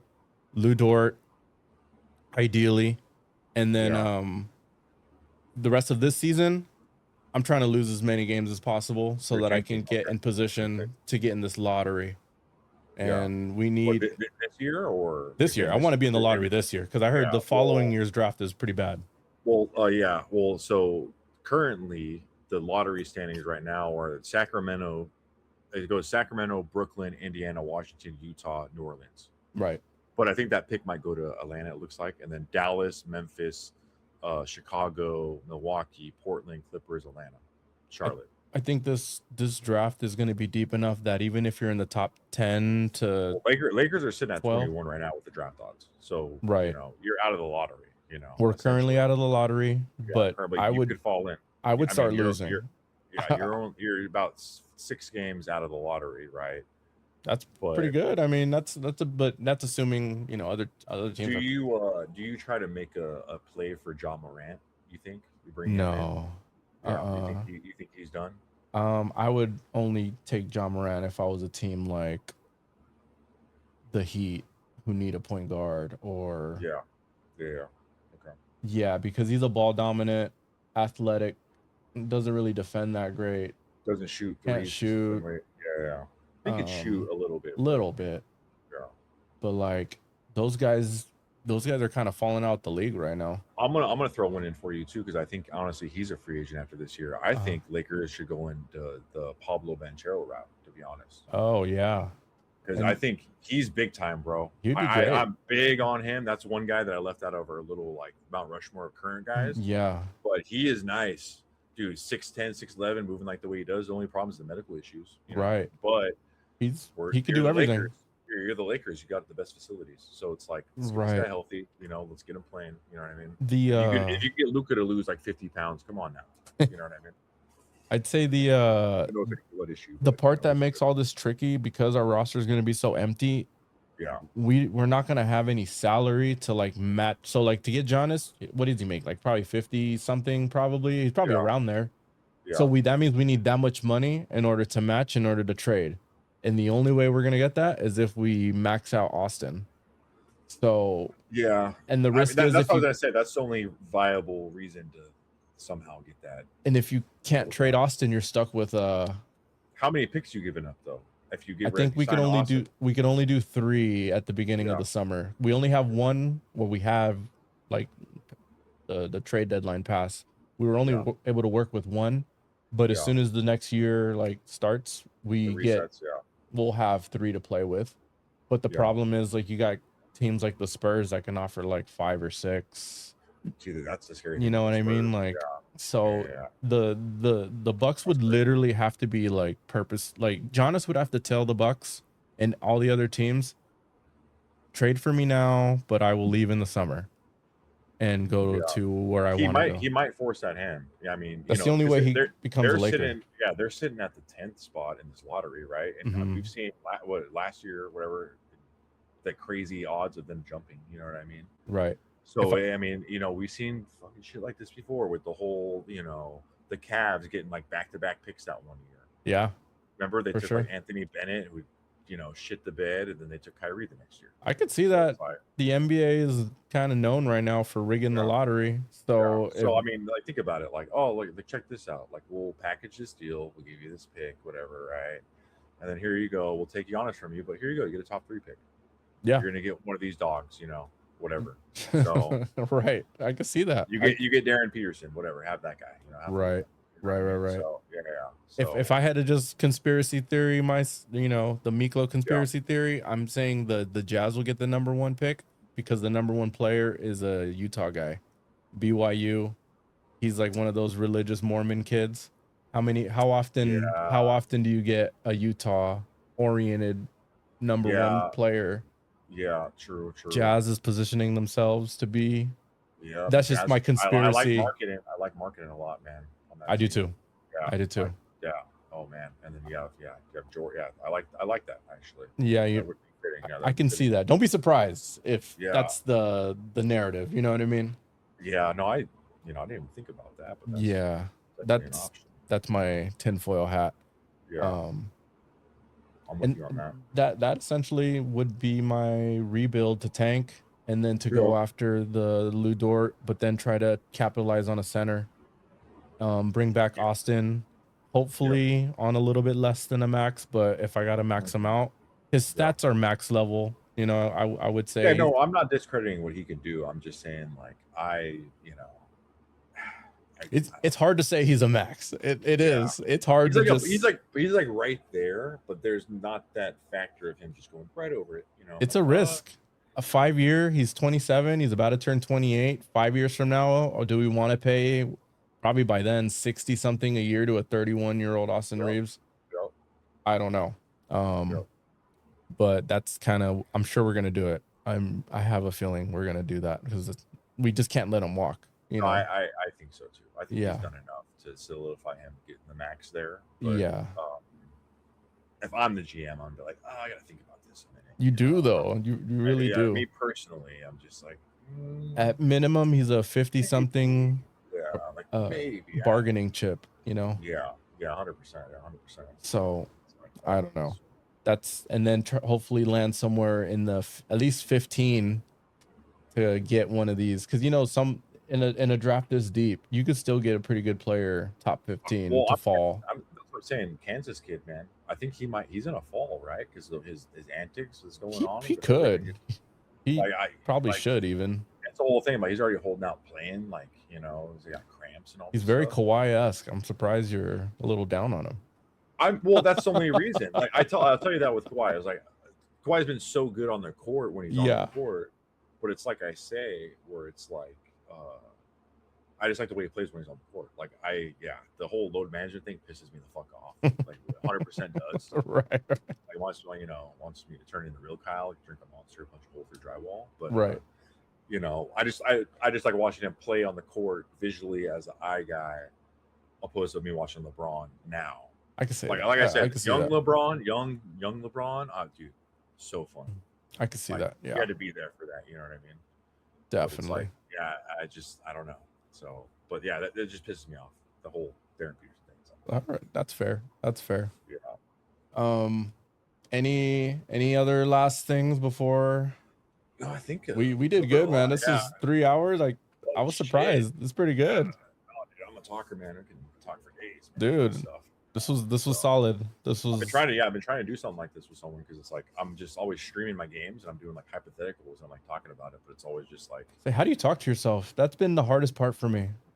Well, the nice thing is my nephews, they hop in. I'll be like, yeah, I'm gonna stream later. They'll hop in and start talking shit to me. That's good, at least. And it's motivation too. And then you put in your mind like, oh, I can clip something. Right. So you're like, let me just like talk to myself. Like, oh, just whatever. Do you strictly just stream, or do you make a YouTube video out of it, or so do I you used post to do movie reviews. What I would do was I would just do a movie review. I'd go live on Twitch, then clip that, export it over to YouTube. Yeah. And then now I've just been streaming because I'm lazy. Right. But if I wanted to put in the time to start doing like video editing stuff again, because I wanted to do like the stuff we're doing, like the duo stuff. Yeah. And just a bunch of different like sports hypotheticals, or just like like a rebuild video or whatever, maybe like kind of we talked about. Yeah, hell yeah. But it's just a matter of like, all right, let me like lay it out, So that's why I like it. You hit me with the structure that we had. Yeah. So I was just like, oh, I'm here doing homework. You know what I mean? Like, did that help? I kind of started doing the notes right at the end when everyone wanted to quit, kind of thing. Yeah. So I thought it would be helpful for people to just, because like I mentioned, no, it's perfect because then I'm not blindsided and I'm like prepared. Just I'm not an expert, but I'm somewhat prepared on like, all right, I know what we're getting into, because I feel like what I can talk about is like a variety of things. You know what I mean? Like, I'm well versed in some things. I'm not expert in a lot of things, but. And imagine you have time to look into stuff now. So yeah, like it's like I tell people, you're struggling with anything, write it down. You write shit down, you see it like visually. You're like, okay, it's in my mind now. It's not a thought that was told to me by someone. Right. So that's why I was like sending you stuff, and I was like, all right, I have this in my mind right now because I'm currently walking around work. Like, oh, let me get that. I'm thinking about this stuff. It's like crazy what ifs, Hell yeah. And then I'm walking around my job and asking people, like, hey, what do you think are like, this and that, like all time, giving them Mount Rushmores, I do the same. It's like some of the old heads, man, at the casino, like, these old guys that I talked about sports, they're just like so quick with their responses, Yeah. I missed that. It's just like, it's just like, I don't even know, man. This one guy, like he used to play actually back in the Midwest. He was like semi-pro. Wow. And like, I was like, hey, what's your like top 5 or your Mount Rushmore all time? And he like said his shit so quick. And I was just like, damn. He's like, think about it. He's like, yeah, I know. He's like, I know. I was like, ball, like instantly. I was just like, shit. Respect. Yeah. And another guy that I talked to, he's a big Raiders fan. I asked him the same thing, and he was the same way, just no hesitation. I miss that. I miss Yeah, it's that a just lot. it's nice that and it's like it's nice talking to random people about like their opinions. So it's just like cool. That's why I just say it's only in my opinion. I'm not like stuck on it, but it's just I just kind of rage bait people too with the whole LeBron thing. So it's No, I just like mean that's perfect. I'm gonna clip that. But yeah, I'd say for sure, like what I miss the most. Don't get me wrong, like the job I have now definitely pays more than anything I'd ever did for the casino. But I yeah. miss being around people that are like open to conversation about Oh yeah, a bunch of different stuff. yeah, yeah. Now I'm pretty much like isolated, like, hey, this is your room, go build out this room, and I'll put you in the next room. And you're pretty much solo. So I'm Yeah, pretty much podcasting it 8 hours a day. It's pretty dope. I mean, I yeah, love listening to podcasts. yeah, I could do that all yeah. day. I'm the same way. Yeah, I'm I the same way. can queue them up. Yeah, But at the same time, like, fuck, it is nice to have these what ifs, hypotheticals, like with I people. live for that. I live for that shit. Yeah. It's like So I think we definitely got to do it or keep it going. You know what I mean? yeah, no, I'm So down. No, I'm totally down. I'm 100% in. It's good. we'll schedule another one here Yeah, soon, and yeah. I'm sure more shit will go down by then, NBA I was gonna say wise, or we could like structure a little more too as well. So it's like it's a balance of just yeah, what we're gonna do, because it's like there's so much shit you and I have in common right, that we talk about that it's like like we just touched on NBA. Like there's other fucking sports out there that I'm like really into. So it's yeah, like yeah, we'll probably get that inch closer to those seasons once they happen. Like yeah. baseball and shit like that. But I mean, I you know, even want to be able to throw in, more people at the same time too, no, yeah, and yeah, 100%. I like the various I outlooks of can host everyone's. more people. Kind Yeah, of, I mean, you know, yeah, I mean, it's I'm just a so matter down. of figuring out people's schedules, and Yeah, you actually have a setup that's like friendly for this kind of stuff. A lot of the people I yeah. tested this on are just, they have their phone and they're just holding it while they're sitting on the couch, and it's kind of like, no, it's Oh cool. yeah, That's, like I said, when we get done with this, I'm probably gonna stream like till like 3 a.m. probably just dude, because you're a beast. I've been stuck on that my team shit on that 2K. I don't know why it's so stupid, but I The don't my pay for team, I anything. never got into that. It's so dumb. It's the dumbest shit. It's the But like playing card honest, thing, right? yeah. But People honestly, love like it. I'm having fun with these like crazy fucking lineups I'm having, and then it throws in like WNBA now, so it's just funny dunking with a chick on People like love fucking it. yeah, it's a gotcha thing. But I haven't spent any personal money on it. But it's like it's fun to do the Good job. challenges and That's the grind and stuff like millennial that. in you. Yeah, 100%.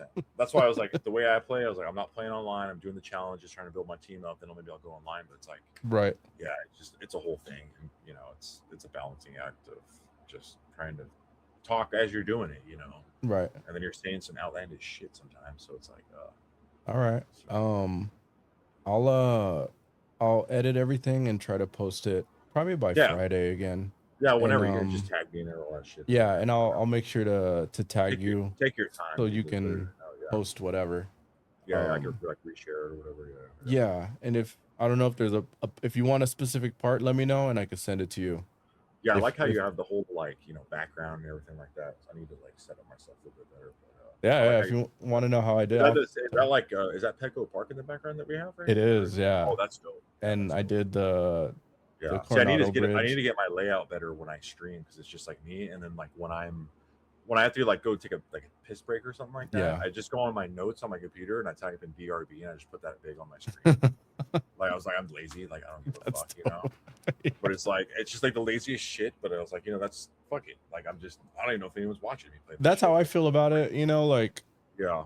why not just record an episode and stream it? I highly doubt anyone's gonna watch it, so it doesn't have to be perfect. It Yeah, just but it's like if God forbid, like once we die and all this stuff, like there's all this content to look back on. Like, yeah, oh shit, I never like thought about this. Like this person had some crazy perspective. Like that's how I think about it too. That's exactly how I think about it. So it's Yeah, like it's like, fun. yeah.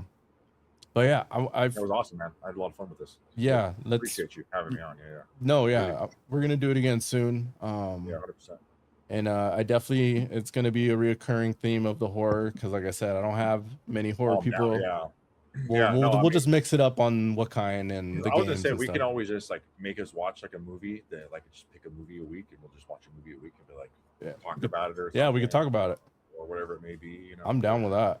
There's so much out there. I'm still stuck in the 80s with my horror, so it's hard for me to be like, oh, Yeah, the 2000s is great.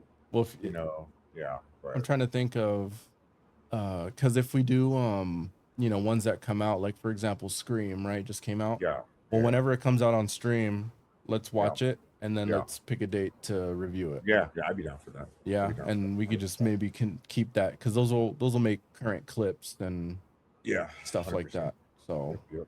Yeah, that all right, works. bro. I All right, brother. appreciate your I time. appreciate This was you having me dope. on. Yeah, it was fun, man. Yeah, that's I'll funny.